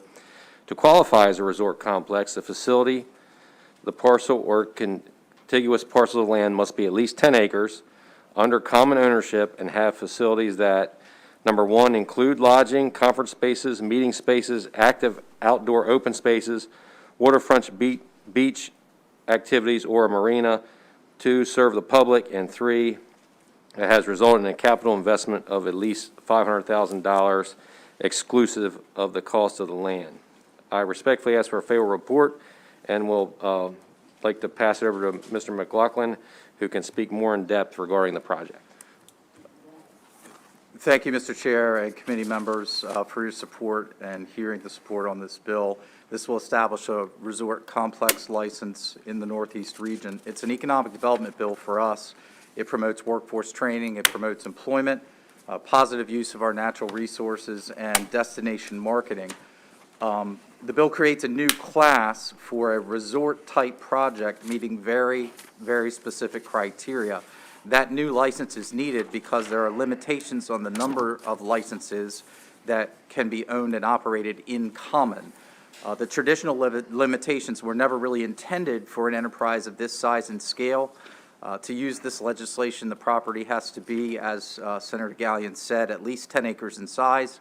It has to be under common ownership or operation with very specific enumerated amenities like waterfront, open space, meeting spaces, education spaces, and so on. Simply put, Hartford County has never had that before. Now we do. It's a local bill. We appreciate this committee's support with favorable action as amended. I do note that the amendment related to some licensing training, and the local liquor board is in favor of that, has recommended it, and the property owner in this particular situation is happy to comply with a requirement like that. Thank you, Mr. McLaughlin. Questions on the bill? Senator Ellis. Yeah, thank you, Mr. Chairman. So it seems like this bill is directed towards one particular establishment. Is that? Brought forth by Water's Edge Event Center, correct? That is correct, that is the model on which this is based. It's not the only property in Hartford County on which it could conceivably apply. Okay. For example, the legislation speaks to the idea of a marina. Water's Edge hasn't planned a marina, but it has planned waterfront activities. There are other marinas and amenities like that within Hartford County on the waterfront. So some of these criteria, it's or, not and. Yes, sir. Okay, great. Thanks. You mentioned that there weren't enough licenses to accommodate this? No, ma'am. No, help me understand. If that's the impression I created. Yeah. There are limitations on the number of licenses that an individual entity or person may own. Okay. And the goal of, for example, the Water's Edge location is that there would be multiple outlets within this very large complex, some of which could be related to outdoor activities. Some could be related to a concert venue. There is a private dining club that's there. There is a conference center that's there. There has been discussion of having a hotel there. And the idea being that this one ownership group is fortunate enough to have those opportunities, and yet our licensing laws say, nope, you can only have one. Would that be similar to the stadium license that we have in the, sort of the city where you have lots of different, is that, so it's one, it's that because there's different buildings, so under your current law, each, the swimming, you know, the pool area, the golf area, or whatever, would each have to have a separate license? If it were left the way it is now. Yeah, that's the existing law. Separate licenses and Got it. separate ownership. Okay, so you're not able to buy one license that would apply to all of your property? Is No, that ma'am. the idea? That's Okay, correct. all righty, great, thank you. Thank you both. Thank you, sir, for coming down. Thank you, Mr. Chair. Appreciate it. Let's go on to 483, stadium license annual fee. Thank you, Senator. Mr. Chairman. Once again, Senator Jason Gallion here on behalf of the Harford County Senators to introduce Senate Bill 483, Stadium License Annual Fee. This bill simply reduces the annual stadium license fee in Harford County from $10,000 to $4,000. This fee decrease will bring Ripken Stadium more in line with other baseball stadium licenses across the state. Respectfully ask for a favorable report on SB 483. On that, seeing none, oh, I'm sorry. Senator Washington. So I think I just asked if there was, if there's a stadium license in Harford County, and they said that there wasn't. So I just didn't, I guess we'll have to follow up because. That's the only baseball stadium in Harford County is No, I understand, but if there's this stadium license concept, I just wanted to check at it. Okay, thanks. Great.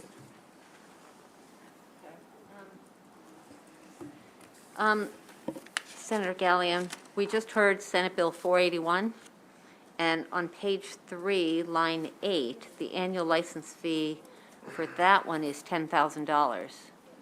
Right, so this bill I just did is a request to change that from 10 to 4. In other words, it would reduce the license fee. The same section of the code. I was thinking it was Yep. a different license. I mean, obviously, local bill, local courtesy many times, but not always. Why such a big cut? To get it more in line with other stadiums in the state. Do you believe, I heard you say that before. That's Do you my- think that's that my- I'm going to choose not to go to the, not Shorebirds, Honestly, this, Ironbirds, thank you, sorry. I've not Yeah, been, so I'm Ironbirds, going to have to right. come and join you at a game or something. Yep. Do you think if I'm going to cheer on the Ironbirds that I'm going to choose a different stadium because the beer might be an extra 50 cents? well, no, this just has to do with the licensing. I fee. understand, but presumably the The stadium cost would owner go is up. going to charge more for the beers because the license is more expensive. That's how she or he would If recoup the- some of their money and still make So a you're profit, saying right? if they potentially could lower the price of the, Like, is it a disincentive for me to attend a game if the license? I don't Anyway, think it's your- anybody would it's your choose preference. whether or not to go to a game on the cost of beer. I think That's- about any stadium is going to be a lot higher than anywhere else. That's the point I'm honestly. making. Yeah. So, We can take up in all this right. voting session if you Okay. find. Anyway, interesting. Thank you. Let me get this open. Do you have Senator Hershey's bill? Is Mr. Bariano here? Oh, He was, Mr. Bariano, calling once, calling twice, he's not. okay, so, it's 340? Nan's County license applications, it exempt up to 4 alcohol beverage Yep, licenses. I have the notes on. Okay, So, once again, Senator Jason Gallion here. This time I'm pinch hitting for Senator Hershey. from Queen Anne's County.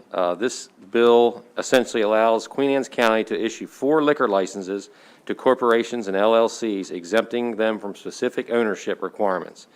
These 4 licenses may not be granted in the Kent Narrows Waterfront District. The purpose is to allow the economic development opportunity for a few chain restaurants in certain areas of the county. The committee should have a letter of support from Senator Hersey, since he's the only senator who represents Queen Anne's County. And he did expect Mr. Bariano to be here as well. So I'm going to be limited on answering questions on this. We can hold it till Senator Hershey gets back if you have questions. I mean, you can feel free to ask him. I'm not sure Sure. how prepared. Yeah, I got the one text. He's pinch hitting fire for away. Senator Hershey. Okay, that's great. We'll hold it till we get any information. Thank you, Senator. Yep. Senator Patterson, do you mind, can we take you? We're down to the last 5. Let's also have Gerald Boyd and Kevin Addix come to the table, please. 72. I believe that's the one.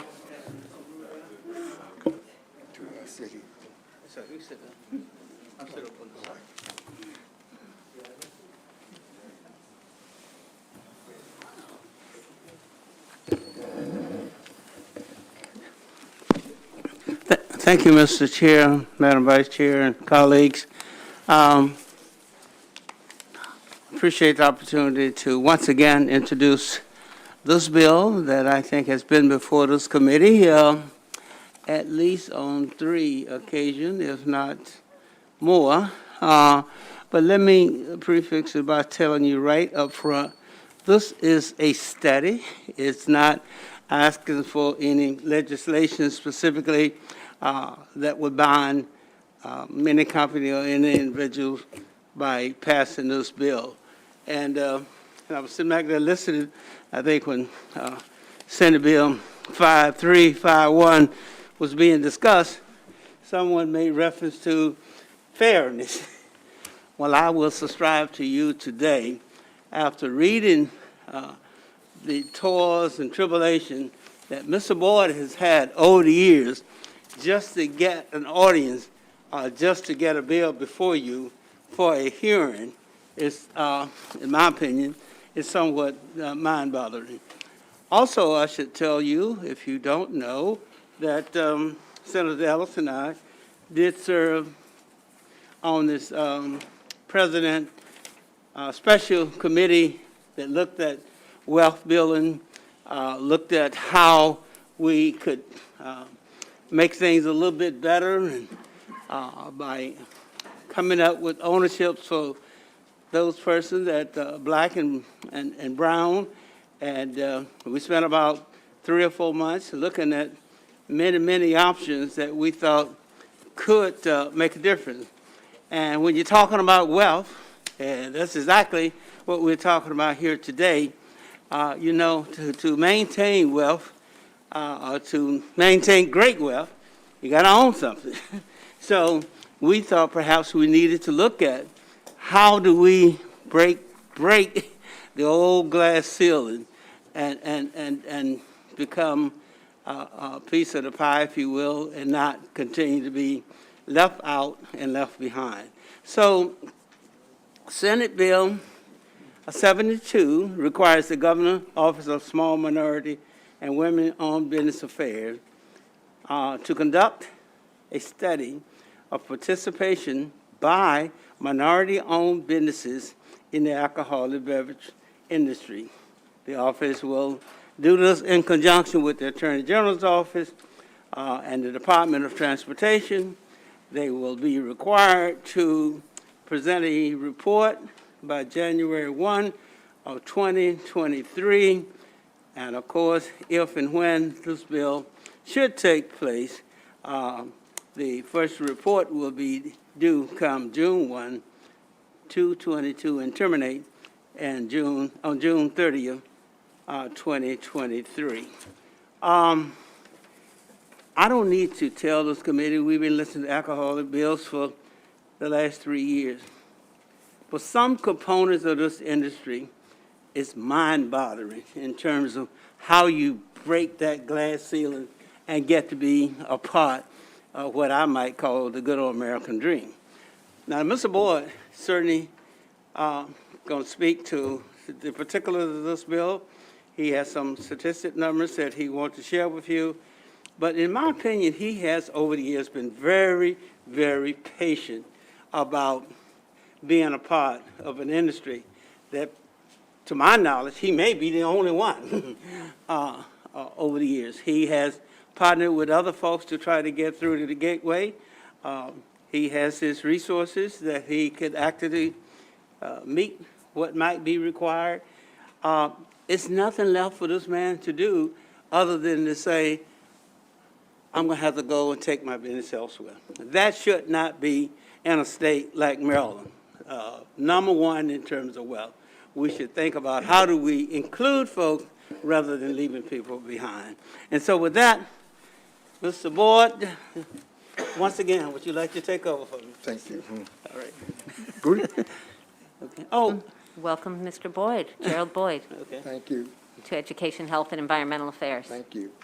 Greetings, Chairman Penske, Vice Chair Kagan, and members of the Education, Health, and Environmental Affairs Committee. Thank you for the opportunity to testify to Bill 007. I am Gerald Boyd, President Emeritus of DB Consulting Group, a successful government contracting business my son and I established in Maryland in 2000. 8 years ago, I started a new business in Maryland, Legacy Partners Distribution. As the business owner, I received federal and state licensing to operate a liquor wholesale distribution business in Maryland, and I hired staff, leased warehouse space, and procured contracts to distribute several quality brands but unknown brands of liquor. Today, 89 years since the end of Prohibition in 1933, a major disparity exists in Maryland in the liquor industry, as African Americans and other minorities are still grossly underrepresented. Maryland's regulatory approach to alcohol sales is a three-tier system, which is consistent with the nationwide regulatory approach. The three-tier system is comprised of 1, the supplier tier, 2, the wholesale distributor tier, and 3, the retailer tier. I would like to note that the level of underrepresentation in the tier 2, the wholesale distributor tier, is such that African Americans and other minorities are virtually non-existent. Relative to this, for the last 3 years, I've tried to supply products to the casinos in Maryland, specifically the Horseshoe Casino in Baltimore City, the Maryland Live Casino in Anne Arundel County, and the MGM Casino in Prince George's County. Maryland casino licenses require that at least 29% of a casino's purchases of goods and services be made with a minority-owned business, if one exists.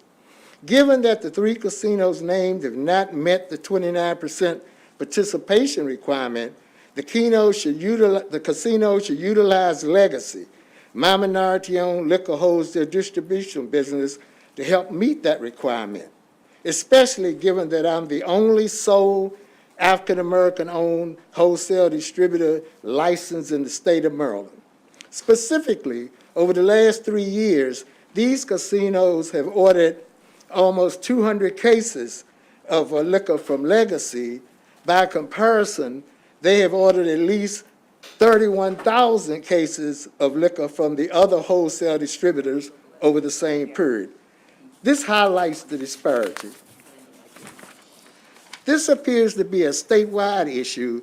It is apparent that my minority-owned business does not have equal access to compete for the liquor wholesale distribution business at the Horseshoe, Maryland Live, and MGM casinos, which are in 3 different jurisdictions within the state. Today, a handful of wholesale distribution companies dominate this industry and refer to themselves as family-owned businesses. They have made billions of dollars in generational wealth since the end of Prohibition in 1933. To this point, a review of the current websites for these three large wholesale distribution companies will reveal that their combined revenue in 2021 alone was over $34 billion. A lot of that, I can add, was generated through purchases made in the state of Maryland. Legacy is also a family-owned business that deserves to share in this process. Without a study to confirm the magnitude of the disparity that has existed since Prohibition ended, the large wholesale distributors will continue to conduct business unaware that there is a major disparity, although they are fully aware that a significant percentage of their revenue and customer base comes from African Americans and other minority populations, and that's highlighted here in Maryland. Okay, I think this study is needed to confirm this egregious disparity, and I have favorable support for the passage of Senate Bill 72. Madam Chair, could I just add, please, that Go ahead. we do have a letter of support from the Legislative Black Caucus. They asked me to make sure that was made available to Thank you. the committee member if you need them. Thank you, Senator Patterson. All right. Thank you for mentioning that. Kevin Addix. Thank you, Madam Chair. Thank you, Senator. Kevin Addix with Grow and Fortify, representing the wineries, breweries, and distilleries. And so briefly, just wanted to say that as our industry in the last few years have welcomed minority-owned businesses finally to the beer, wine, and spirits industry, you saw Kimberly Johnson, who's the president of the Wineries Association. We have become keenly aware of the challenges that minority businesses face getting up, getting open, and meeting new markets. And so we support this. It's an incredibly important topic. And you'll notice in our our Maryland Alcohol Manufacturer Promotion Fund, which was heard earlier, that has a segment in there where it would direct funding to study and encourage minority-owned businesses to actually get into the business. So we urge your support on this bill. So I have a couple of questions, and I'm going to toss them to the sponsor if I could, because I know of his passion and knowledge on this, and then if you want to throw it to Mr. Boyd or Mr. Addix. I have two questions. One is, we're used to seeing task forces and work groups and commissions and stuff with lots of members. This bill tosses it to one office and gives them 6 months to do all of the work, all of the research, and then to write a report and to get it to us. So I guess first question is, are you confident that that's going to be realistic to get done in time? And then my second question is, what's the pot of gold at the end of the rainbow? So the Office of Small Minority Women-Owned Businesses Affairs, that wasn't quite right, but close. So they do the report, and they find what Mr. Boyd has indicated, which is there's insufficient opportunity, the business doesn't have enough people of color in it. Let's just give that as a fact for the moment. Then what? Well, actually, you raised a very important question, because I think if I was doing it on my very own, I don't know if I would have been as patient as Mr. Boyd has been. One would think with all the data out there, we know what the bottom line is. Like the man has said, he's the only one. Right. I don't know what you're going to find out there unless you got a crystal ball that I don't have access to. But at the end of the day, it gives you a little bit more sustainable data if you wanted to. There's clearly some violation here, because if the state was required to make sure 29% of the business purchasing, am I right, Mr. Boyd? Yes. Should be going to people of color, and that's not taking place, and you got data to justify it, that puts you at a better pace in terms of what you might think about down the road. Right. So again, Mr. Boyd is obviously a really important presence here, and his experiences are valid and important. And Mr. Addix just introduced us to the new president of the, was it distillery? of the Winery Association, and that was a woman of color. So there is clearly an effort in inclusion. I'm wondering about the impact of a report and just, I'm curious because I think it's obviously something we can do better at and must do better at. The question is, kind of what's the next step? How would we think about moving forward? And again, Senator Patterson, maybe we can talk offline or something. I'm not trying to put you on the spot. I'm just wondering about what we're going to get back in 6 months that's going to help guide us, those of us who are back next January. That may be some of us or none of us, or who knows, the will of the voters. But what would be the next step? So. I understand where you're coming from, Yeah. Madam Vice Chair. We would not be in opposition of having a subcommittee or this committee as a whole to take a look at what we could do in terms of providing the amount of time that it would actually take to come up with a very comprehensive type of report. Yeah. We certainly wouldn't want to start and find out halfway that we need double that amount of time. Right. So realistically, we would not be opposed to that. This is a patient man. He has Yes. been waiting for 3 and 4 years. Yeah. So I'm sure Okay. I cannot just speak directly, but Mr. Boyd, There we go. you may know All right. much of that perhaps. So Senator Patterson, I'm going to toss it to Senator Ellis, who has a question. Okay. Are you? Oh, I'm sorry, I did not see you. Senator Washington, you want to go? And thank you very much. And I just do some quick math. If we had, well, I guess I have a question. Okay. So the MBE requirement of 29%, is that all goods and services? And it's not, right, so for everything. So that's correct? Yeah. Yeah, okay. So, so therefore, at the moment, we don't require that within certain sectors that 30% be represented. For example, if the hotels or the casinos were required to do 30% of their 31,000 cases, minority, instead of 200, they would have had to purchase 9,000 from you. So I appreciate you having the math. So the math is there. So, but it seems like one of the issues is that it's for general procurement.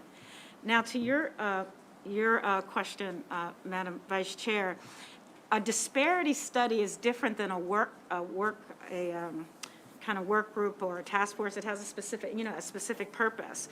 And so, for example, in 2016, MDOT did a disparity study, 2016, right. MDOT did a disparity study between March 22nd and April 21st of 2016. So they did it, they conducted it. So MDOT conducted it, and they hired a consultant to do it.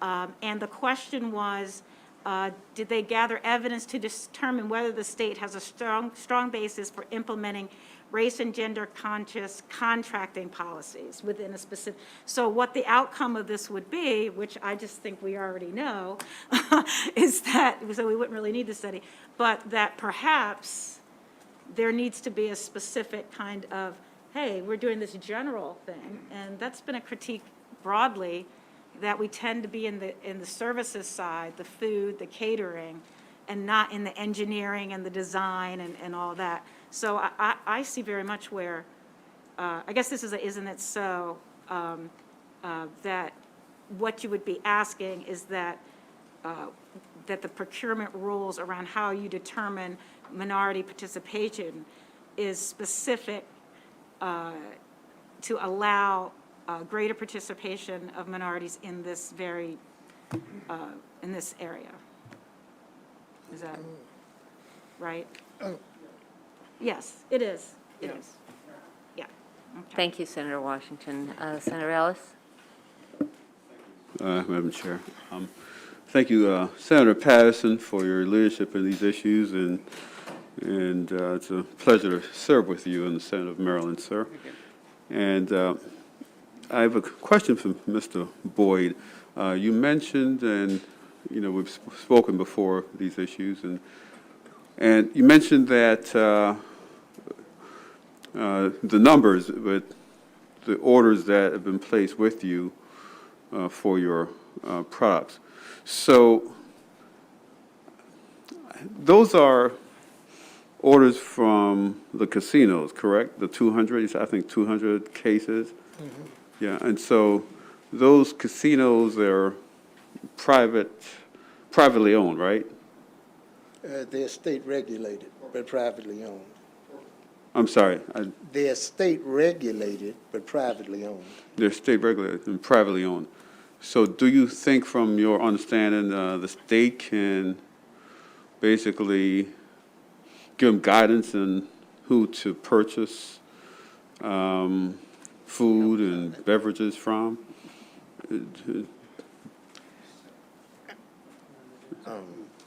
Yes, that's, I don't. So, I mean, I'm just saying, as a CPA, I'm thinking, and I apologize, I'm thinking about contracts and business law where, you have companies who are doing, in their regular course of business, Okay. they contract with folks. So I'm just trying to see what kind of impact we could have on a private industry. From your experience and your many years in that sector, I would like you, if you could tell me what you know or what you think we could Let do. me take you another step in the industry. You got to lean into the microphone, if you Okay. would. Testing. No, Okay. you're on, just, Okay. Maryland also is a one supplier to a brand state. So when you become a wholesale distributor, you don't have access to Jack Daniels, to Hennessy. You have to stand up your own brands. No matter how quality they are, they don't have national recognition. So it's harder to get placement. You see. So if the state has a requirement in its gaming regulations, and I'm the only the only African-American wholesale distributor, and I have quality products, then it would seem like I should be able to distribute products at those casinos. And not only the casinos, other state-regulated venues, like the sports complexes, like the catering companies that service all the universities and whatnot. I should. And I can't get there because it's a very monopolistic industry. You see how it's structured.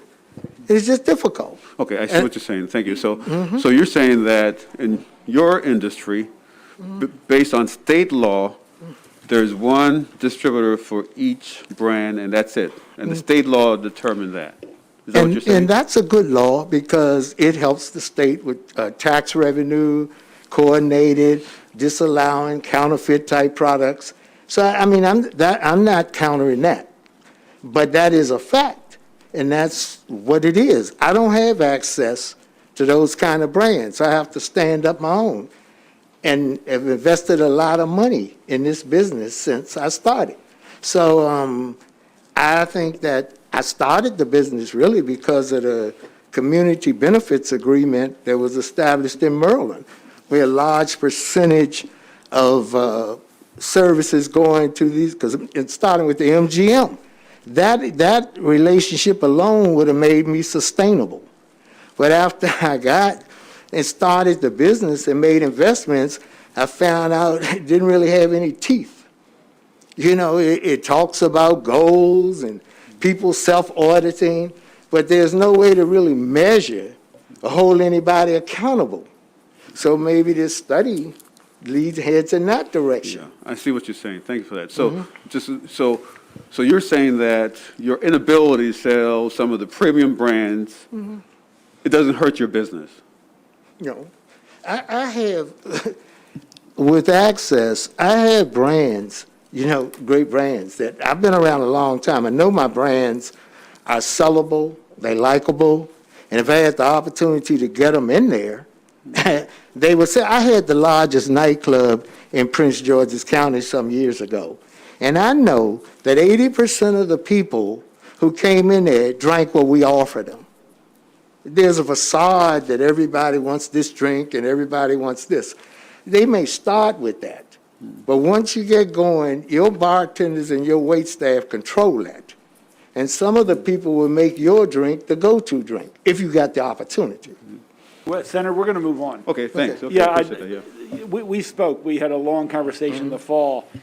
The problem, and again, not speaking for or against the bill, is demand runs a lot of this, and demands are for the well-known drinks or distilleries or scotch or bourbon.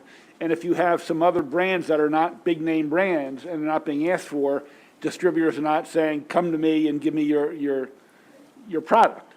So, but he has said when it's been shared, it's as good as a lot of them, and there are a lot of bourbons and scotches and everything else. But because of legacy, breaking in is a problem. So he needs more directed demand from the bartenders and the facilities to build up his demand so the distributors want his product. So that's why the one product, one distributor comes into play here. But we will continue this conversation. But thank you. Thank you. Senator Washington, so I just want to remind everybody that we still have several bills, and then this committee is going to have hours of voting, and it's a Friday. And the chairman's birthday is tomorrow. So for whatever that's worth, and I know that he won't say it that way, but I will. I want to let all of us start our weekends at some point. So, Mr. Boyd, it was really an honor having you with us in the committee, and thank you for your testimony and your career of service. Senator Patterson? I want to understand, and this is the only opportunity. Okay, Senator Washington, briefly. So I just want to understand, one of the, I guess that what you said, and I want to let you know that we heard what you said, is that there were a lot of, when gaming came to Maryland, there was a lot of promises made about everybody benefiting from this. And based on those promises, that there would be an opportunity and they said specifically for African Americans, and we do it with cannabis and we say everything. And so there are all these promises, and the promises have not come to fruition. And one of the things is that there is a challenge with the distribution, the three-tier system. And that you have within the distribution section a somewhat of a monopoly of three large entities that control who can get what. So it seems to me that the study in this, since it seems so egregious, I'm asking the sponsor if perhaps a targeted study just of distributor, rather you have it for everyone, you have the manufacturers and retailers, and if we focus on the distributors and specifically around those who get who do business with Maryland. So you're not a private, a lot of state money went into those, a lot of taxpayer dollars went into, all of these projects. So it's not like a private inventor. But so thank you for that. So are you okay with that? I'm okay with that. Okay. Mr. Boyd also has an attorney, so I would probably want to bring him. Yeah, for sure, for sure. Oh, I'm sorry. Mr. Chair, if I must say, I've waited patiently around here. I don't come up here too often. And I hear what you're saying, and you seem to be saying, I don't see much we can do. This body has the duty, responsibility to ensure that people are not being discriminated or denied an opportunity to participate in the tax dollars that we all are paying. And I hope we don't treat this so lightly that this man had to come back again next year. Thank you.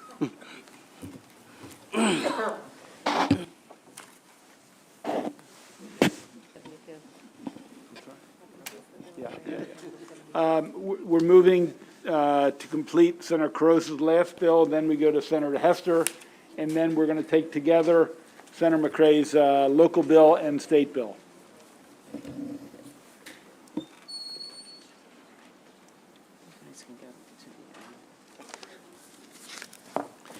Thank you, Mr. Chair. For the record, Senator Mary Beth Carrozza, representing District 38, which includes Somerset County, and this bill is a Somerset County alcohol bill.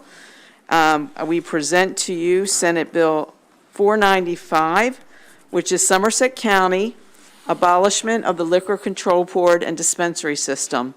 This legislation was requested by the Somerset County Commissioners and is supported by the Somerset County Liquor Board. The bill would allow the sale of liquor by private entities and give the Liquor Licensing Board authority to issue those licenses, set the annual distributor fee to $5,000, repeal the Liquor Control Board, and establish a Class A beer, wine, and liquor license. My colleagues, Somerset County is one of only 3 counties, including Wycomico and Montgomery, that does not allow for the sale of liquor by private entities. Under SB 495, the Somerset County Board of License Commissioners is authorized to issue a Class A BWL license, and license holders would be able to sell beer, wine, and liquor at retail to consumers, which currently is prohibited in Somerset County. My panel today will explain more of the direct benefits of this legislation. My panel includes Gene Atkins, who came up from Somerset County. He's the finance director for the county, and Ms. Cynthia Knopp, our Somerset County Liquor Control Board member. I respectfully request for a favorable report for 495, which is a priority local bill for Somerset County. Thank you very much. Thank you. Either Ms. Knopp or Mr. Atkins, in whatever order you choose. Okay. Thank you very much, Mr. Chairman, Madam Vice Chair, and committee members.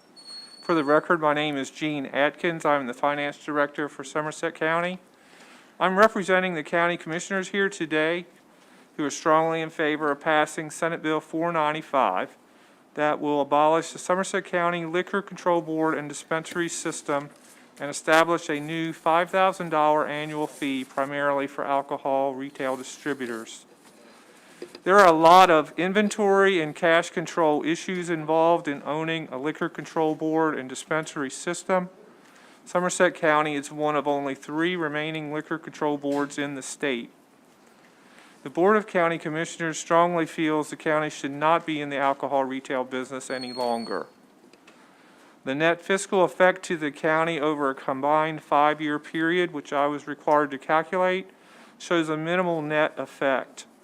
We will be losing an annual income stream that has averaged $116,500 over the past 11 years, but we will be recovering a $300,000 advance we made to the Liquor Control Board to establish inventory levels. So this helps to minimize the loss. The bill also results in a new Class A liquor license, which results in new revenue to the county. The Somerset County Commissioners respectfully request a favorable report and final passage of Senate Bill 495. I'm also here today to answer any questions on any of the calculations regarding the bill. Thank you. Thank you, Mr. Atkins. Ms. Knopp. Good afternoon, Mr. Chairman, Madam Vice Chair, and committee members. My name is Cynthia Knopp, and I am one of 3 Liquor Control Board members. From day one of our commission to the Liquor Control Board, we were met with problems maintaining sound inventory and cash control system at our 3 stores.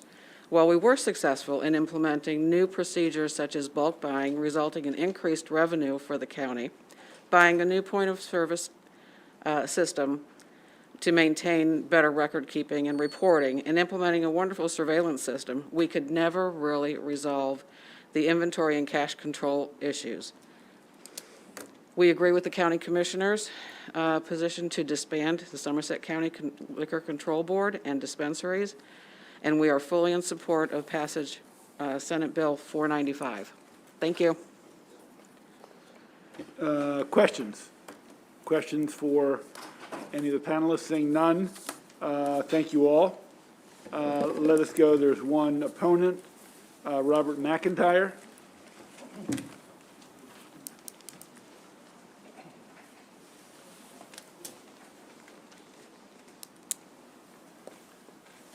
Good afternoon, Senators. My name is Robert McIntyre. I live in Mount Vernon, Maryland. I've been a county resident my whole life. I'm here to speak as a county resident. You see my written report here, and I'd like to have an unfavorable report on 495. Last year, we made $254,000 on selling liquor. Both Princess Anne and Chrisfield got $25,000. I know earlier, these people before me talked larger sums than that. But you have to realize that Somerset County only has a population of 24,000, and the median household income is 37,000. One of the county commissioners said the liquor board hasn't lost money in 10 years.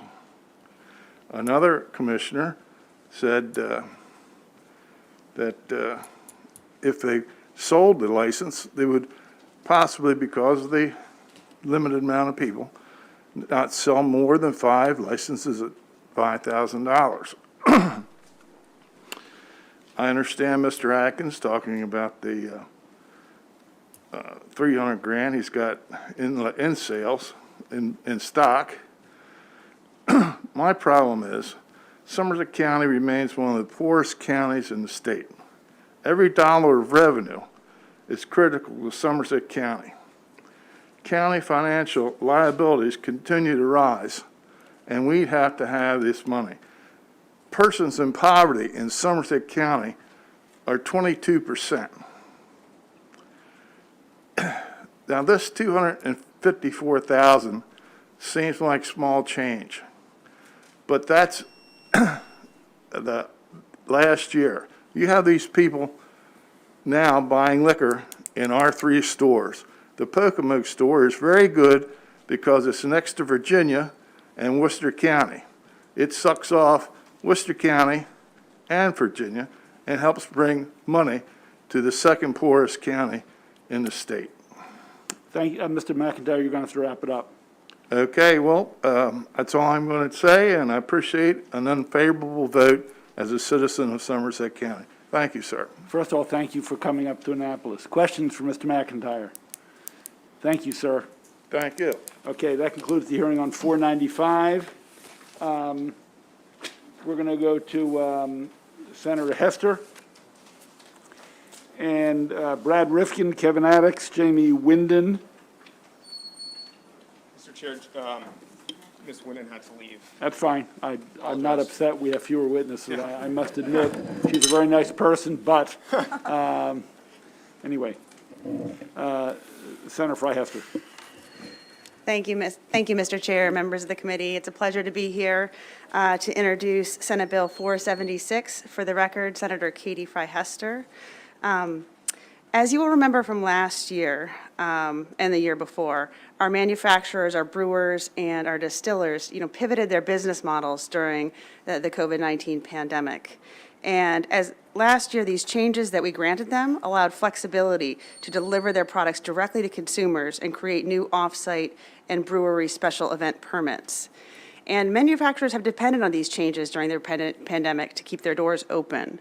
Then we had the Delta wave and the Omicron waves of COVID, and they're still feeling the impacts of the pandemic, and these impacts may last into 2023. As a demonstration of continued support, the provisions, we're asking in this bill that the provisions be extended beyond 2023, the 2023 legislative session, so that we can come back here next year and look at the sunset. This would bring the manufacturers into the same timeline as that for restaurant delivery.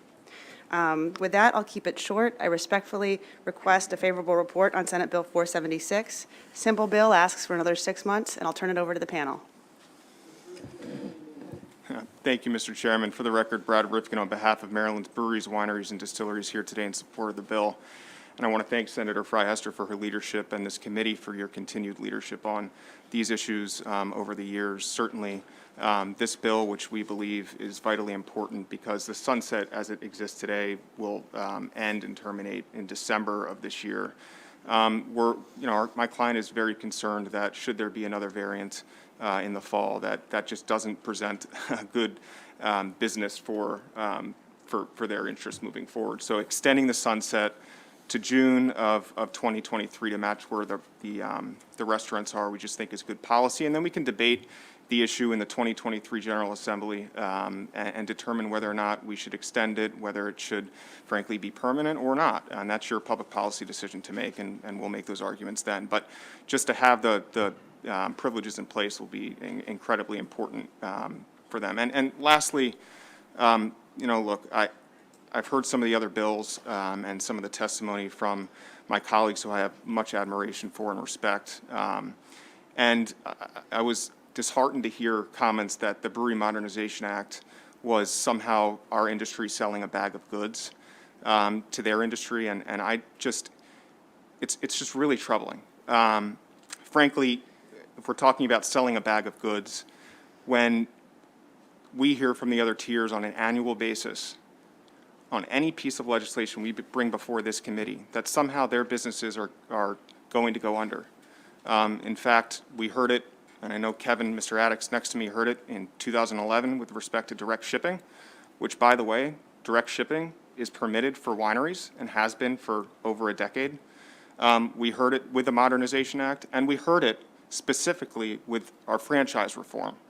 And I heard wholesalers testify that they were going to go out of business should we modernize franchise laws to help small producers leave relationships and act like a business that has a contract like any other business in this state. So with respect to the idea of selling a bag of goods, I think it's, you know, we just have to stand up for our industry. And to the extent to which we're here advocating for our clients, it's because constituents and your consumers are demanding that we do that. And the laws, which date back to Prohibition, did not account for the industry we have today. So with that, I would respectfully request a favorable consideration of this bill and would be happy to answer any questions. Thank you. Mr. Chair, members of the committee, Kevin Addicks representing the wineries, breweries, and distilleries in the state. I will point you to testimony, written testimony from Brian Tracy from Sagamore Spirit, who direct shipping for him in their relatively new business really did help save that business and get them through COVID and get them through the last surge. And as Brad noted, and as our senator, thank you for the bill, also noted, there's still so much uncertainty. And our request for this extension is because we don't know what's going to happen, but we're getting pretty good at predicting that it's going to happen in the winter. And if it happens in the winter, and this bill expires at the end of December as holiday orders and everything else are being shipped or delivered, then we're off the cliff until April when a bill is passed. And so we're really just requesting that this committee extend for 6 months to get us through whatever hypothetical, potential or hopefully not surge comes back. Get us through that, and then we'll have a policy discussion about it later. So I urge for your favorable report. Thank you.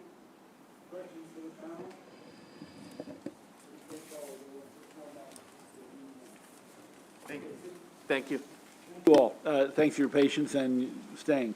Okay, we're going to go to the opposition. Let's bring up Steve Wise, Jack Malani, and Nick Manis.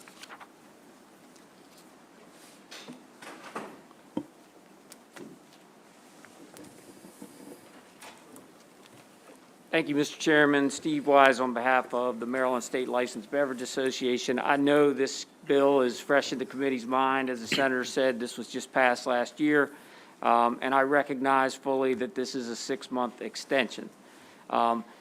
Direct ship, however, is a very important aspect of the business discussion right now in the alcohol industry, and we'd be remiss if we did not take the opportunity with this bill to remind you of our concerns with direct ship, and they are twofold.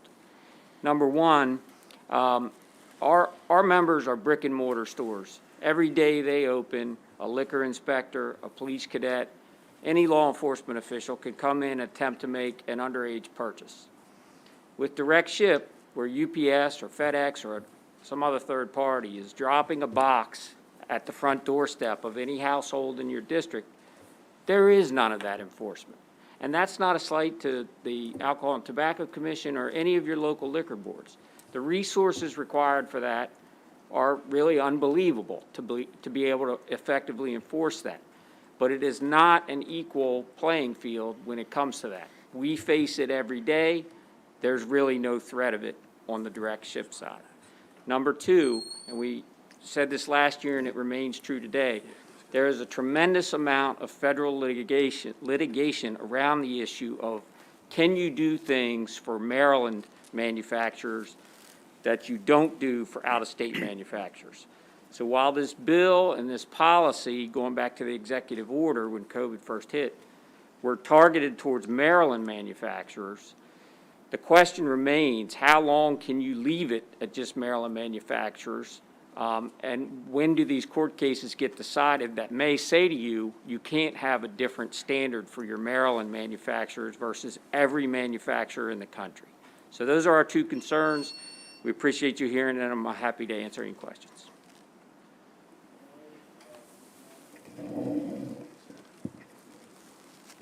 Mr. Chairman, members of the committee, Jack Milani, Legislative Co-Chair for Maryland State Licensed Beverage. Just a few notes. I know we've heard about the restaurants were extended further out. I just want to remind everyone on the committee that they are retailers. I mean, that's what our function is. And in a lot of the subdivisions, they could do what you granted other subdivisions already. It wasn't a brand-new thing for some of the restaurants to sell off-premise. Also, as a retailer, we're all bound by the local liquor boards, and we stop at the local liquor board boundaries, the subdivision boundaries.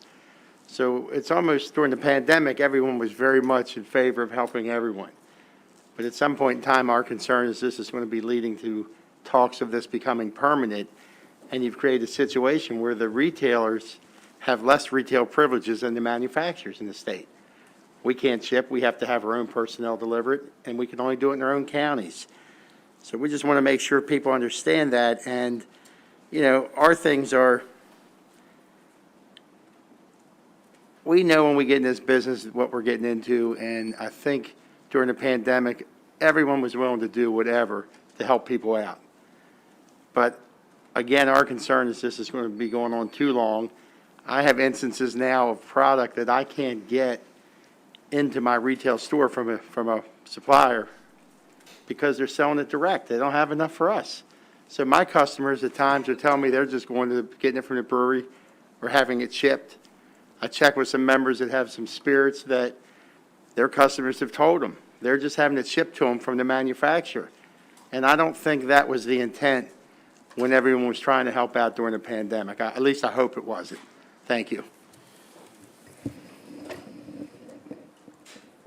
Thank you, Mr. Chairman, members of the committee. Nick Manis here representing the Maryland Beer Wholesalers Association. And I think Steve hit the couple points I was going to emphasize. One, this was a pandemic situation. Hopefully we don't face another one. The economy and everything's moving in the right direction. Thankfully, come Monday, we won't have to wear a mask anymore when we're testifying. And also, as was stated, the direct ship by third parties truly impacts the Maryland family businesses, which are beer wholesalers. You would know them in your communities. Montgomery County has their own distribution system. That's not family-owned, of course. But for those reasons, we look forward to speaking with you again on this issue, and hopefully it won't be extended once this pandemic, which is hopefully a once-in-a-lifetime situation, is over. Thank you. Questions for the panel? Questions for the panel? Seeing none, thank you all. Thank you. We heard what you had. That concludes the hearing on 476. Now we go to the last two bills of the day, and we are going to take them together as much as possible. I don't want people to have to repeat themselves. I want to be efficient. It's a long day, and we have more day to go. And so, Senator, hold on.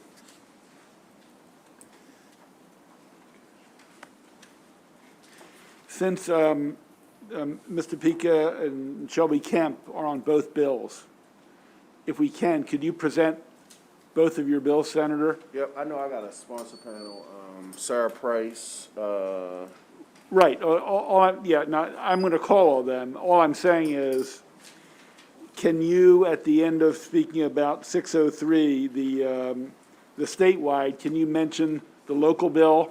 okay, And then the two people who are signed up for both okay, can speak to both bills, okay. and then the people in opposition, they're some of the same people anyway. So I just, if you don't mind. Yeah, So we're going to do 603 first. And I'd like Sarah Price, Adam Borden, Keith Swan on the first panel. And they will be followed by Mr. Pica, Mr. Kemp. And then we'll take questions.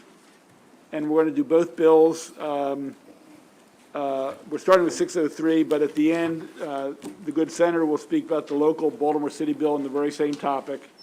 And then when Mr. Pica and Mr. Kemp come up, they can speak to both bills. Yep, I appreciate you, That Mr. Chair. safe? Full, Is that full, cool? full understanding, yes, sir. Okay. You're on, Senator. Welcome. For the record, Corey McCray, Senator for the 45th Legislative District, coming to you on behalf of Senate Bill 603.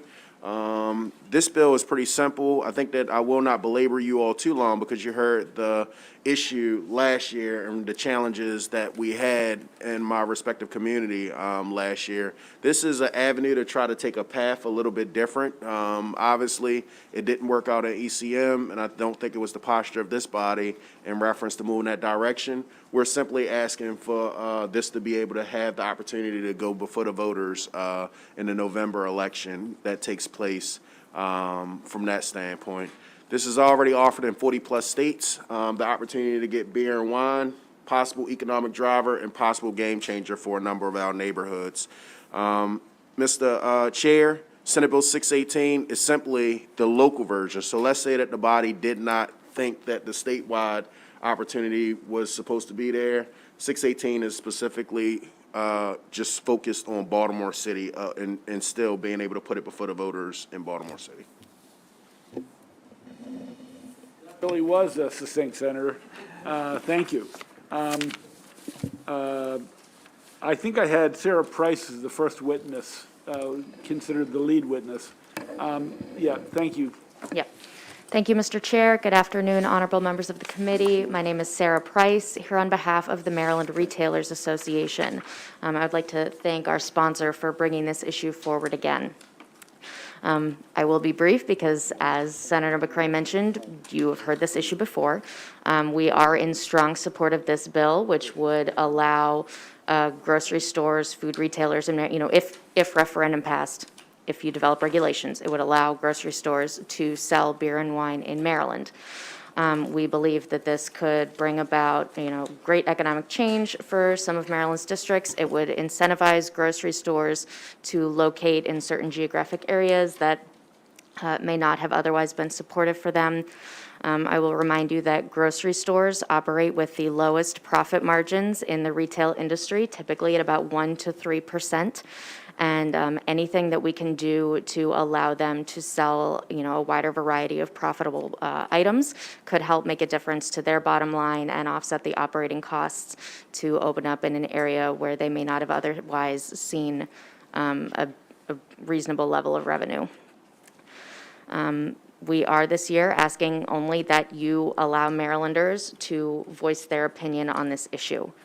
Polling has shown consistently that over 70% of Marylanders are in support of being able to buy beer and wine at the grocery store, and that does not change when you account for demographics of age, political party, gender, or geographic region. And in some areas, the support goes up to 80%.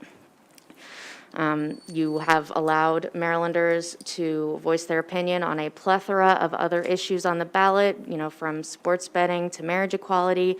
This body is now considering the same on recreational marijuana, and we simply believe that Marylanders should be allowed to vote on this issue as well. So I would be happy to answer any questions, and thank you for your time. We would urge a favorable report. Thank you, Ms. Price. Mr. Borden, Mr. Swan, whatever order you choose. Go ahead if you like. Hello, and thank you for allowing me to testify today. My name is Keith Swan, a new resident of Maryland after 3 decades in Washington, D.C., and other jurisdictions that allow the sale of beer and wine in grocery stores and stores like Target, Walmart, Walgreens, and CVS Health. Note the emphasis on the health in that last one. Although I chose not to live in Maryland over the years, I was raised in Maryland. Before moving back, I often stated, but you can't get beer and wine in the grocery store. How can you be this rich and educated and not fight for a simple basic right that is afforded in D.C., Virginia, and across the country? Yet there's practically a liquor store on every corner. Bars within liquor stores, Crescent Wine and Spirits in Bowie, no restaurant. Rips, Bowie, with a restaurant attached. You allow cigarette sales that are heavily taxed and killing thousands, and at the least impairing their health, causing millions of dollars to the Maryland healthcare system by the underinsured or lack of insurance altogether. You allow casinos for tax revenue, the sale of hard liquor in those casinos, and sports betting in person, online, and via cell phone. It appears that Maryland has a love affair with liquor, but not with beer and wine. Answer this for me. What woman would prefer to go into a liquor store with a group of men hanging outside and sometimes in when she wants to purchase a bottle of wine to go with dinner? Liquor stores and food deserts, areas that cannot get a grocery store, but that's also okay with the Maryland government. Take the vote to the people and let them decide. Let's talk about the change to the Maryland Constitution back in the 70s, 50 years ago, to allow fewer liquor licenses. This may as well date back to the 1930s prohibition. It's your tax dollars that you're losing. Beer and wine are sold in grocery stores. The Weiss Market, for example, at 12100 Central Avenue in Largo, near Six Flags to start. Shoppers Food Warehouse, 4720 Cherry Hill Road in College Park. It's one thing if it didn't exist, but it does. I don't need an economic impact study to see when something is absurd, and this is definitely absurd.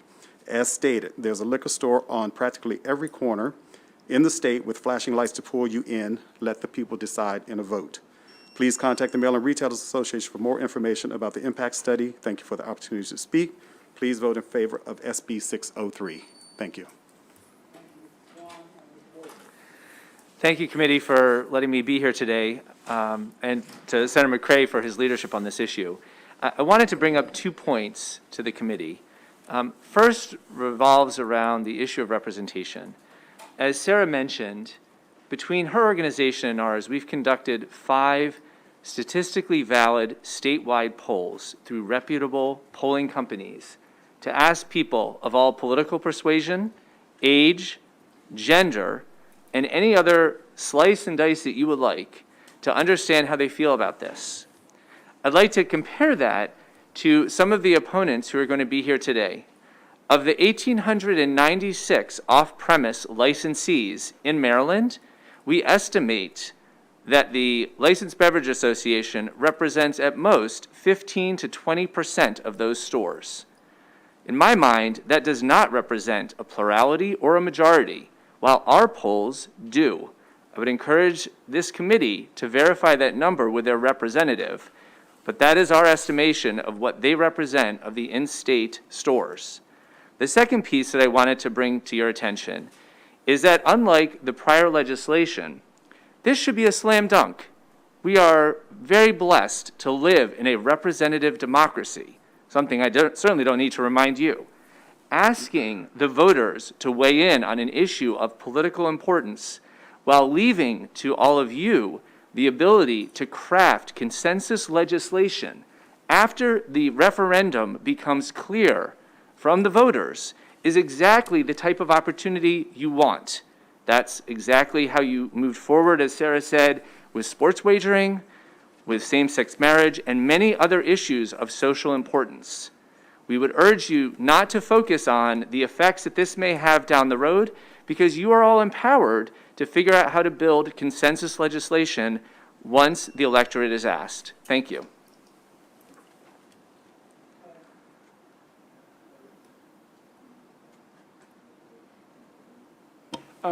Let's get the other proponents, if 2 of you could go back 1 row for a couple of minutes, don't go away.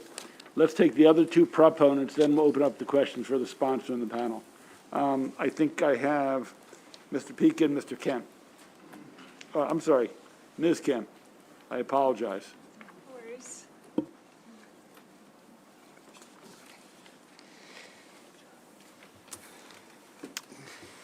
Good afternoon, Chairman Pinsky, Vice Chair Kagan, and members of the committee. My name is Shelby Kemp, and I'm a marketing project manager for Royal Farms Convenience Stores. Royal Farms' main business includes convenience, fuel, and quick service restaurants. We are a third-generation family-owned business located in Baltimore City, with our headquarters located in Baltimore City. We operate 161 stores in Maryland and 27 stores in the city of Baltimore. We employ over 3,000 employees in Maryland, and we also currently operate 6 Royal Farms stores in Maryland that sell beer and wine. We strongly support having the ability to purchase a license to sell beer and wine in our stores. Being in the convenience store business, we want to give our customers what they want, and they've repetitively asked us to be able to purchase beer and wine in our stores. Recent public polls and opinion polls continue to demonstrate as well that consumers strongly support the ability to purchase beer and wine in convenience stores and grocery stores. Allowing convenience stores and grocery stores to apply for a license to sell beer and wine will benefit consumers, our economy, and our state. Please vote in favor of Senate Bill 603 and Senate Bill 618. Thank you. Thank you, Mr. Chairman, members of the committee. John Pica on behalf of Royal Farm Stores. We're in favor of the bill. I would be a little more comfortable if retail grocery establishment was defined to include a convenience store, but there have been bills introduced by the sponsor in the past that did kind of define it in a way by food categories that did include convenience stores, and the bill does say further in the language, down in the language, that it's grocery stores or supermarkets. So we believe it does include, and you can straighten that out after the election next session. I don't believe this is going to close down any liquor establishments. They still sell liquor. It might make for a more competitive environment and market, with stores being in much better shape and selling at a more competitive price. And with that, Mr. Chairman, I ask for a favorable report on both bills, and I wish you a happy and healthy birthday tomorrow.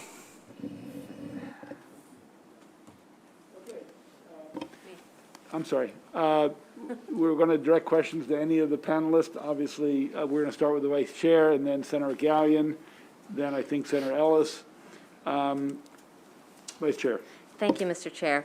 Senator McCray, always a pleasure to have you in EHE. I am hoping you're going to tell me that this is an unintentional typographical error, but our legislative service proofreaders are too good for that, but maybe you can help me. On page 2, lines 1 through 3. Which bill? 603. I'll give everyone a second, but I'll read it aloud because it's just brief. Repeat the page and line, please. Senate Bill 603, page 2, lines 1 through 3. It says prioritize the issuance, this is if and after there were to be a ballot measure and it were to pass. It says prioritize the issuance of beer and wine licenses for retail grocery establishments that are located in geographic areas that have a demonstrated lack of affordable, healthy food options. So where you can't get affordable, healthy food, that's where we want to put booze? That's what that says. Unless, like, what am I missing, or is there a not that's missing? No, I'll be very clear on the issue. So I live in an area where we have 23 liquor stores in 1 mile radius. So booze is very accessible. What we don't have is fresh food. We just had a supermarket that closed. We had this hearing last year. A supermarket closed while we had in Church Square. So yes, I do want to place the economic opportunity to be able to sell beer and wine in areas that do not have access to fresh food. So I totally understand food deserts, and I think that's a huge problem.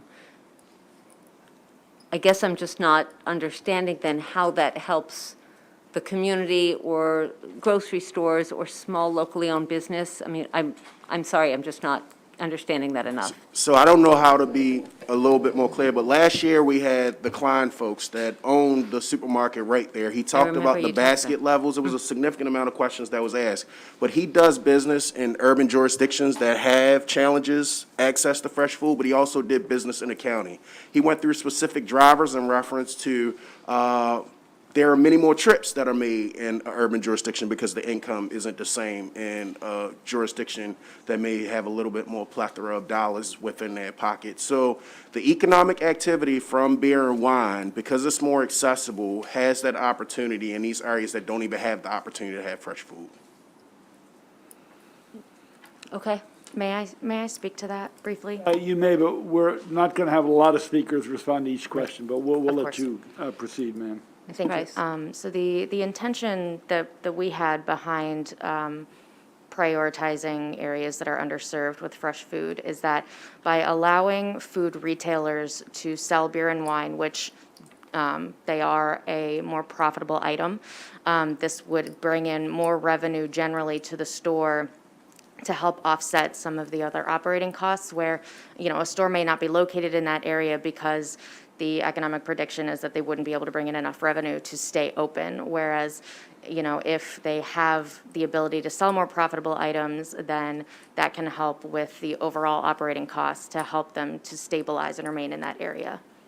Thank you, Ms. Price. And we're not going to answer this question here, but it seems to me that if you have shelves and shelves of beer and wine, that there isn't going to be, and therefore more revenue, so to keep the grocery store open, I totally get all that.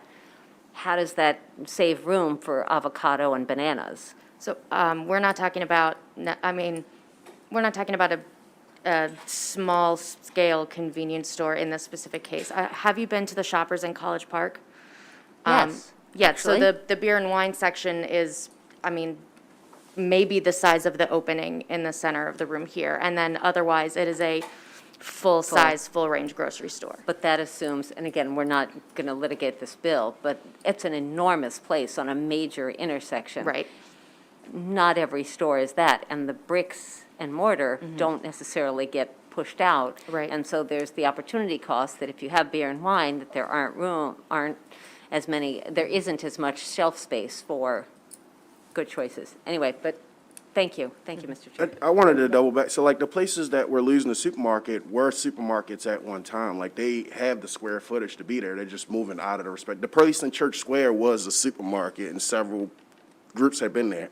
This is already happening too, whether we like it or not. Folks are taking the opportunity to say the state of Maryland is going to keep doing it. It's happening right there in the 46th district in McHenry Row. The developer said they're putting wine right there, and what they did was they attached a wine store right next to the supermarket in a very nice neighborhood, and they just put a door right there adjacent to the supermarket, and you can go into the wine store. So it's already happening with or without the state of Maryland's permission, and they're legalizing it to a certain degree, but it's just not happening in poor communities. Thank you, Mr. Chair. Good afternoon, Senator. Always good to see you.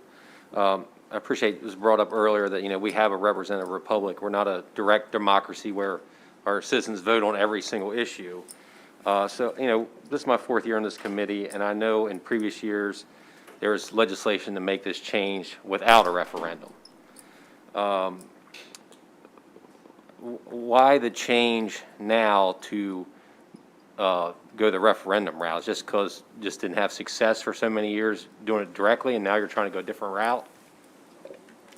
That's exactly what it is. The reality is if we would have brought something before you that wasn't able to make it through the committee, that's like the definition of insanity. Because it wasn't going to get through ECM in that posture of that way from a policy standpoint, we thought to try another way in reference to the constitutional amendment from the referendum. So you hit it spot on. I guess this is a kind of a little broader question. I mean, how do we determine which issues that we handle as representatives that we handle here and which ones we would send to referendum? So, we're tackling this, a very big climate bill that's going to have implications all across the state.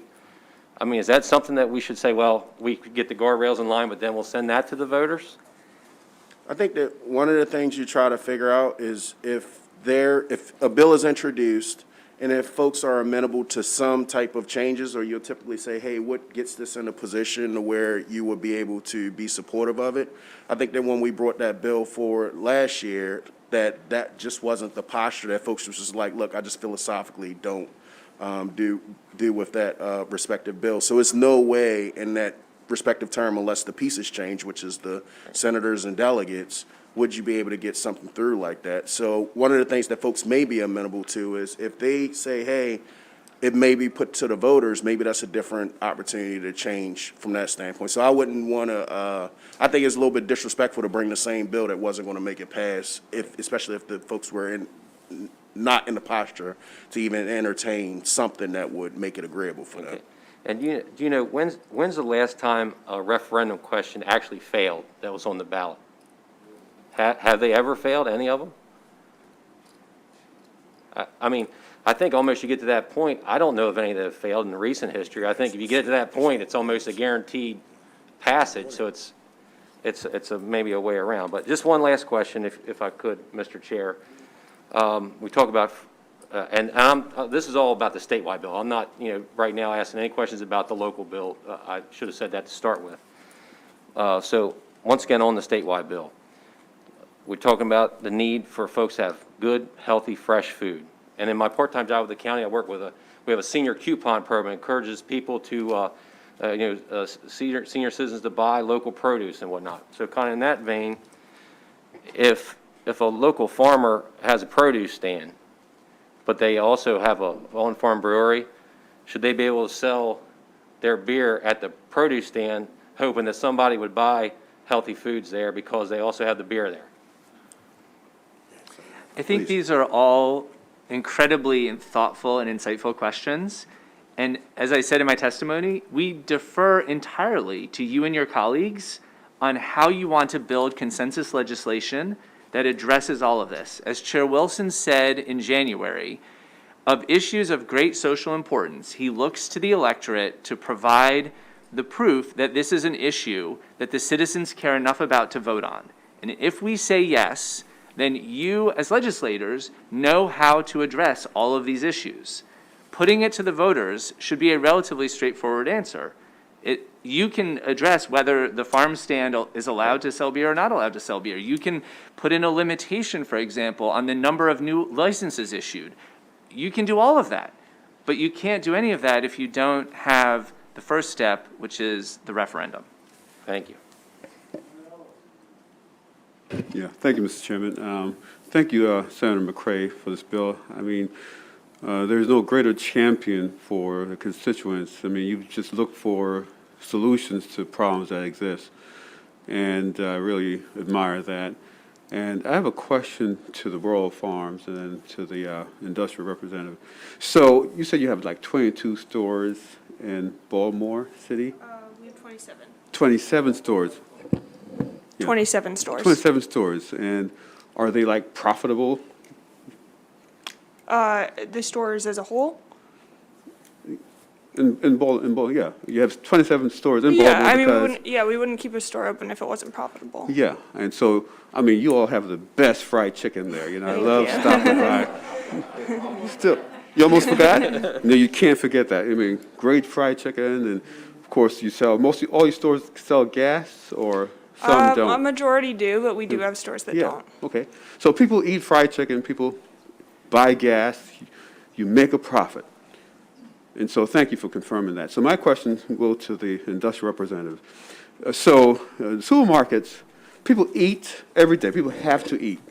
Why can't supermarkets make a profit in all neighborhoods? Because people eat every day, and we know of no one starving in Maryland.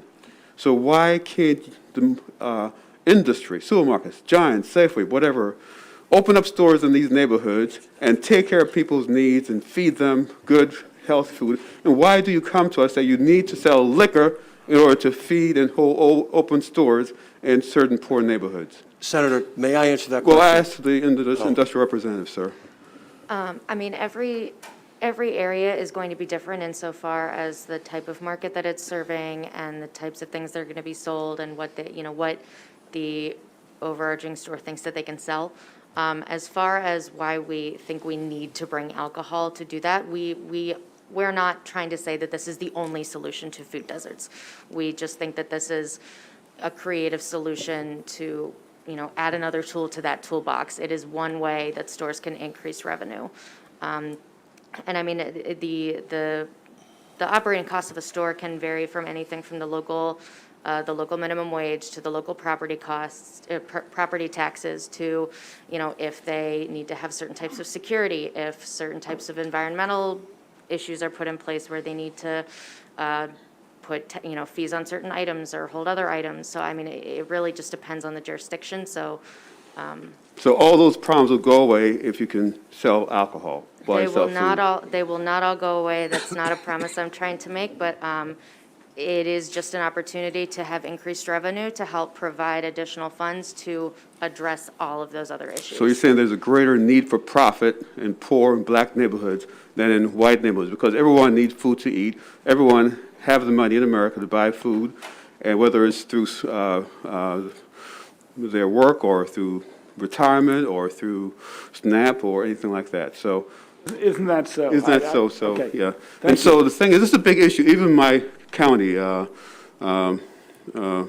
Chairman, that, I'm just insulted that you need to sell alcohol in black neighborhoods to make a profit, when black people eat just like everyone else. And so I just want to say that, isn't that so? And so, thank you, Mr. Chairman. Senator Washington has one question, followed by one question from Senator Hester. Yes, thank you. We have heard this bill before. It's not a new issue. I know, and I'm going to comment on the different strategies. We've heard it multiple times. And I appreciate that, and also that's, why the bill sort of surprises me because of some of the things you said. But it's like the first time it was just to ask us about the liquor stores and the grocery stores. That didn't work. So the second time seems to be, we will do healthy choices and food. And so now you're appealing to our sense of fair play and democracy. So I just wanted to make that observation. But my question is, you talked about competition. How does, Vicky's of Spirits of Mount Vernon at, Charles and Reed Street, how does she compete with 125 Royal Farms in terms of and you said it's going to drive the price down. So as you already said, the stores, these small stores have very small margins.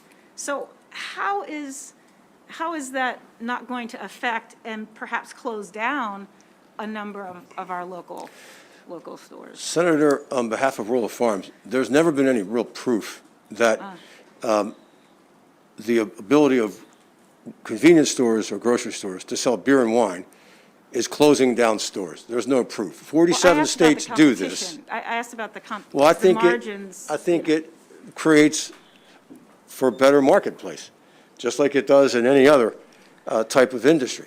In this industry, only liquor stores can sell beer, wine, and liquor. This would give Maryland wineries and Maryland craft beers better exposure for their products. This does not disrupt the three-tier system. It's about fairness and access.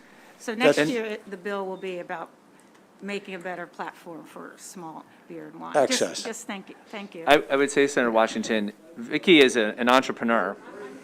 Okay. Said you could ask a question, one question on this. Again, I don't want to, anyway, Senator Hester. No, I just wanted to thank the bill's sponsor for caring so deeply about food deserts. I'd be happy to continue to work with you on that anyway.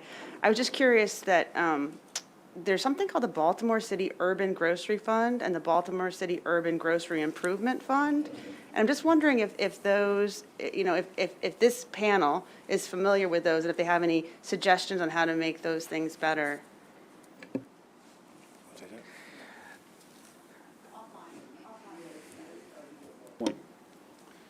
The bill before us is calling for a certain policy change.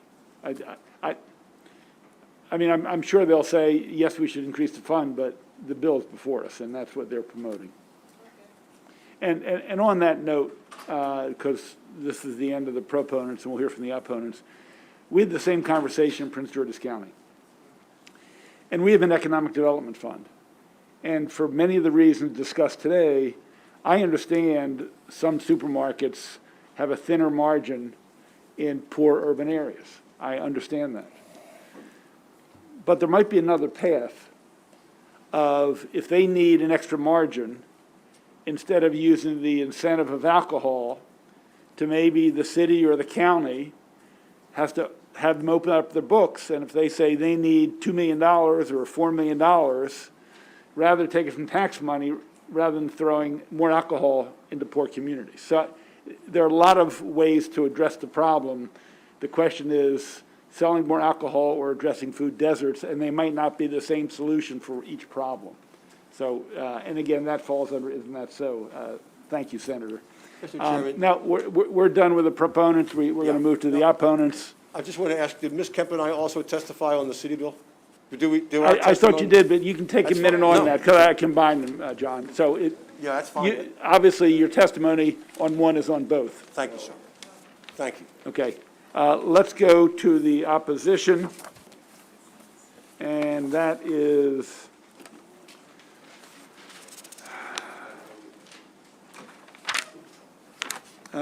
Blaze Miller, Steve Wine, oh, I'm sorry, hold on. We got a separate list.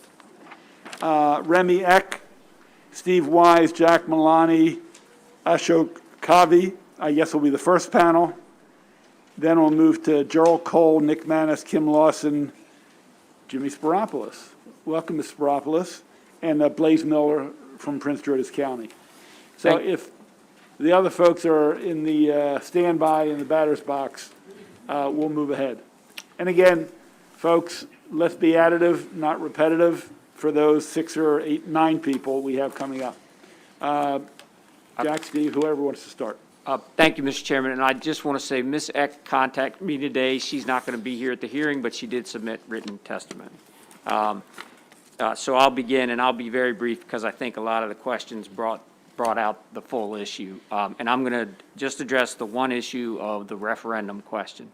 The General Assembly in 1962, I believe it was, first enacted this ban, and in 1978 expanded it.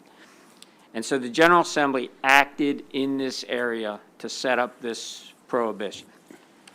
And the proponents come and say, well, you should send it to the voters to repeal the prohibition. And I don't think that's the case.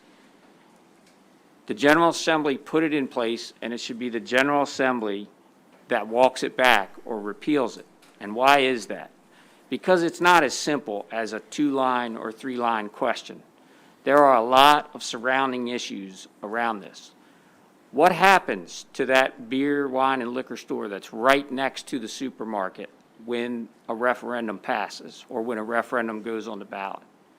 What happens to the leaseholder next to the supermarket who has a clause in his lease that says if the law ever changes to allow supermarkets to sell beer, wine, and liquor, you no longer have exclusivity? Those are the things that you would need to think about if you were ever going to do this. And we really hope that you don't do it. But if you are going to do it, it should be you around this table that makes that decision and makes those decisions in advance so that these retailers you're about to hear from know what the rules are going to be. Don't leave them hanging for a year after a referendum passes before the law takes effect to figure out what the rules are. Thank you very much. Oh, sorry. Yeah, good afternoon, Chair and committee members. I'm Ashok Kavi. I owned a liquor store. It's called The Liquor Store in Waldorf, Maryland, for 23 years almost. When I purchased this business, I invested all my life savings in 22 years ago. I have a Safeway very next door to me. If they start selling beer and wine, 101% it's going to affect my business. I sell about 60% of my revenue comes from beer and wine. 40% beer, approximately 20% wine. That's going to get affected. If I'm affected, I have 14, 15 employees.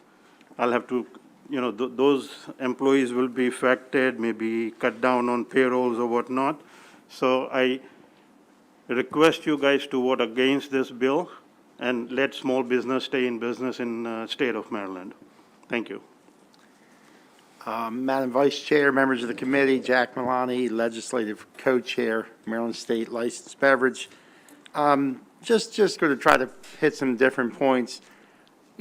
I've had folks come up to me that I've known, customers. I have a tavern, so I have a restaurant also, and they're like, hey, that grocery store bill's up again. I wouldn't mind having it in my Giant. And I was like, well, let me ask you a question. And my one friend lives out by Centennial. I said, let's take Route 40 from 29 and let's go out to Turf Valley. And I want you to name me everybody could have a liquor license. And they named a couple grocery stores. I said, now I want you to think a little deeper. I said, let's talk about how many different drugstore chains are there. And they named like 7 places in that 2-mile stretch. I said, let's go a little bit deeper. How many convenience stores? I think it was 4 or 5 more. I had them do the gas station convenience stores. There was a few more. And I think you get what I'm seeing. And then they were like, well, hey, that's not such a great idea. So thank you. To wedge all your testimony in briefly. No, that's so. fine. I just want to make sure you got that point. Thank you. Let's hear the rest of the opponents, and then we can have questions for all the opponents. Thank you, Mr. Wise. Thank you, Mr. Kavi and Mr. Milani. Next up, Gerald Cole, Nick Manis, and Kim Lawson. You all can come on up. And Mr. Cole, I think you can kick us off. If you grab your seat. Welcome to EHE. Hi, everyone. My name is Gerald Cole. I'm the owner of Off the Rocks Beer and Wine in East Baltimore, Southeast Baltimore. Me and my wife own that store since 2018. And I guarantee you, if convenience stores and grocery stores sell beer and wine, I mean, that's our business. We don't sell hard spirits here. We sell beer and wine. And we are a member of the community, and we're proud to be. And we've become an anchor in our community, not just selling product, but being involved on the day-to-day business of how our community is ran. So thank you. All right. We wish you well in your business. Mr. Thank you, Manis. Madam Vice Chair, and also Chairman Pinsky. Maryland Beer Wholesalers, and we're here in opposition to both bills. We support our locally owned and operated family retailers. In most states that have changed, they do not have the number of family-owned and operated stores that we do. And I think even when I'm out, like Mr. Milani, I have friends that tell me all the time, Nick, how come we don't have beer, wine in chain stores? And then I start explaining to them. I say, you know, the gentleman down the street who supports your softball team, your women's field hockey team, yeah, well, that individual might not be here if chain stores get it. They are very involved in the community. You'll leave it up to big box corporate decisions on what products they sell. You'll see it as loss leaders. You'll walk into a grocery store and you'll see big displays of beer and wine. And I know this because I talk to other execs around the country who have chain stores. They will also come in and start to dominate the market as it relates to regulations and trade practices. A lot of these big chains charge you in order to place your products in areas that are high visibility. So again, most of the states that have chains don't have the type of system, don't have the family network that we have here in Maryland, and we urge a unfavorable report. Thank you, Mr. Manis. Ms. Lawson. Hello, my name is Kim Lawson. I own Fish Paws Marketplace, which is a third-generation alcohol retailer in Anne Arundel County, which dates back to 1935. We employ between 20 and 25 people, offer employee benefits. We also donate a minimum of about $10,000 plus a year to local charities. I actually worked on a fundraising committee for our local hospital, and it's amazing. The only people that really give donations to these hospital fundraising was small business. I know the opposition is touting convenience as the reason for the legislation, but if you look in every shopping center where there is a grocery store, there is in fact a liquor store right in the same center. I really don't feel the addition of alcohol into a grocery store is going to add an additional 20 to 25 people. We also speak about supporting local often. I heard it a lot today. I can tell you we carry 260 local beers, wines, and spirits, and grocery stores are only going to be selling the top-selling SKUs, which are not going to be included. Local products are not going to be included. As Steve stated earlier, the alcohol business is extremely complicated. I've been doing it for 30 years, and I still don't always understand all the laws. And I think some of the people on this panel as well sometimes are at a little wit's end about how the laws actually work. So it really is best to keep it in the body that's been doing it for many, many years. All I can do is ask you to keep supporting local small business instead of big corporate business. Don't take small business and give it to the big corporate grocery stores. Thank you, and I ask that you respectfully oppose this bill. Ms. Lawson, Jimmy Spiropoulos and Blaze Miller will be the last two. If two of you at the front seats could just move to the front row. Comment, nothing to do with this bill, but 2 years ago tomorrow, the governor shut down the state for the pandemic. My granddaughter was born, and she spent a couple of months in the hospital. She's God's gift, but it's also, sorry, I get emotional about that. I swear I didn't want to do this, but it's also Senator Pinsky's birthday tomorrow, so I want to wish him a happy birthday. I'll never forget his birthday because that's when my granddaughter was born. Oh, So, thank you, Mr. Manis. Sorry. You have a beautiful family, so we're always glad to see you here. Thank you, Mr. Spiropoulos. Mr. Chairman, Madam Vice Chair, thanks for giving me the opportunity to speak. My name is Jim Spiropoulos. My family owns Town Center Market in Riverdale Park, Maryland. I've got this whole thing written here, but I don't want to belabor and repeat. The one thing that I too get very emotional, and my colleagues do know, that when it comes to our industry and my business in particular, I do take it very seriously. I've been doing this since I was a kid. My family's been in business at where we are in Riverdale Park since December of 1988. When I hear that polls overwhelmingly would say that they want beer and wine in grocery stores, depends on the question that's asked. If you ask my customers if they could buy beer and wine at the giant Whole Foods and Safeway a mile away from my store, if it meant putting my business out of business, they would emphatically say no. 2/3 of what we do at my store is beer and wine, and there's no way we could compete with those stores if they were to sell beer and wine. A quick Google search of what happened to liquor stores in Colorado a short 2-3 years ago when beer and wine was allowed in the grocery stores. Don't take my word, don't take the proponent's word. Look for yourselves. You'll see that stores have shut down, and the ones that are left are struggling to stay open. And the last thing I'll say is that, yes, women, young moms, yes, they do come to my store. They feel safe. I provide a great environment. My 83-year-old father still patrols the grounds on a daily basis. And, to be honest, I get very offended to hear that women wouldn't come into my store. That's all I want to say. Mr. Spiropoulos, this badass senator thanks you for that comment. And ditto on the other women on this committee. Thank you. But tell your dad the Senate says hello. Thank you. Mr. Miller. Good afternoon, Mr. Chairman, Madam Vice Chair, members of the committee. I'll be quick. I am Blaze Miller. I own BK Miller Meats and Liquors in Clinton, Maryland. We are fourth generation, there you go, fourth generation small business. We've been on the same corner in Clinton, Maryland for 109 years. I have 47 fellow employees, one of which has worked for me for over 60 years. We all oppose this bill, Senate Bill 603. I've invested $6 million in my business, and I've done so recognizing the laws as they are. My beer and wine sales account for over half of my alcohol sales. Currently, there are 5 other liquor stores within a mile of my business, and a Safeway, Aldi's, and a Walmart within walking distance.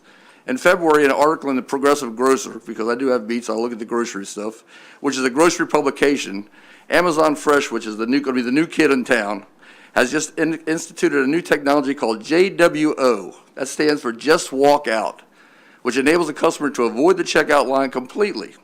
Is this the future of alcohol sales? Easy access, no employees?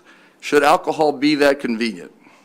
I've said in the past, and I'll repeat it now, the large change corporations that you are courting, or they are courting, are already successful. A lot of times they literally build across the street from each other, which makes no business sense whatsoever. I personally have lived within 20 miles of my store my entire life and support the area as much as possible. We just completed a charity bourbon auction, which we raised $30,000, which is going to 2 charities in Prince George's County. That's this week. Next week, we're giving it out. Please remember the small independent businessmen when you vote, and remember how you voted on this bill when you say that you're for small business, because we are a small business. Thank you for your time. Happy birthday. Thank you, Mr. Miller. Nice to have you here. The chairman has a question. Well, just a comment, Blaze Miller of BK Millers is also the same family of Thomas V. Mike Miller, the longtime president emeritus of the Senate, and his family has had that for over 100 years. Yes, and sir. It's down there in Clinton, right on the corner, as he said. I appreciate that, sir. Miss Mike every day. And let me tell you about Jimmy Spiropoulos' store. Riverdale Park is a small community, a working-class community. If I had to do a quick review, I would say it's probably a third white, a third African-American, a third Latino. I mean, it is a real mix. And that corner where Jimmy's store, his father had a little pizza hoagie place called Dunn's Corner, and that's Pete, his father. And it's been somewhat down and out for many, many years. And people came and went, a little bit of crime. There's a little train station right across the street.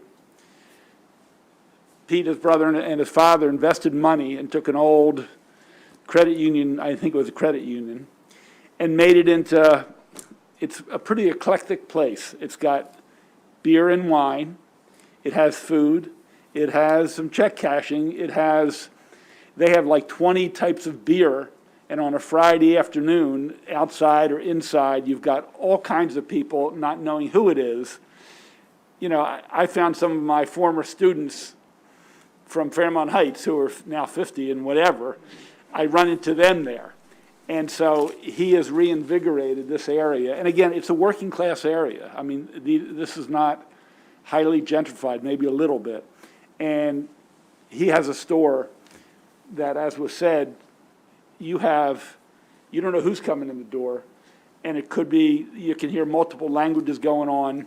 And it's not a fancy place, but it's very busy. And sometime we'll get you there. And so I would hate for this kind of operation that really brings people together and is a little energy to the downtown of Riverdale Park in Prince George's County, inside the Beltway, the kind of energy we're talking about, and hopefully they wouldn't be affected negative. We don't want to have them affected negatively. So thank you, Jimmy. Thank you, Blaze. Thank you very much. Senator. Happy birthday.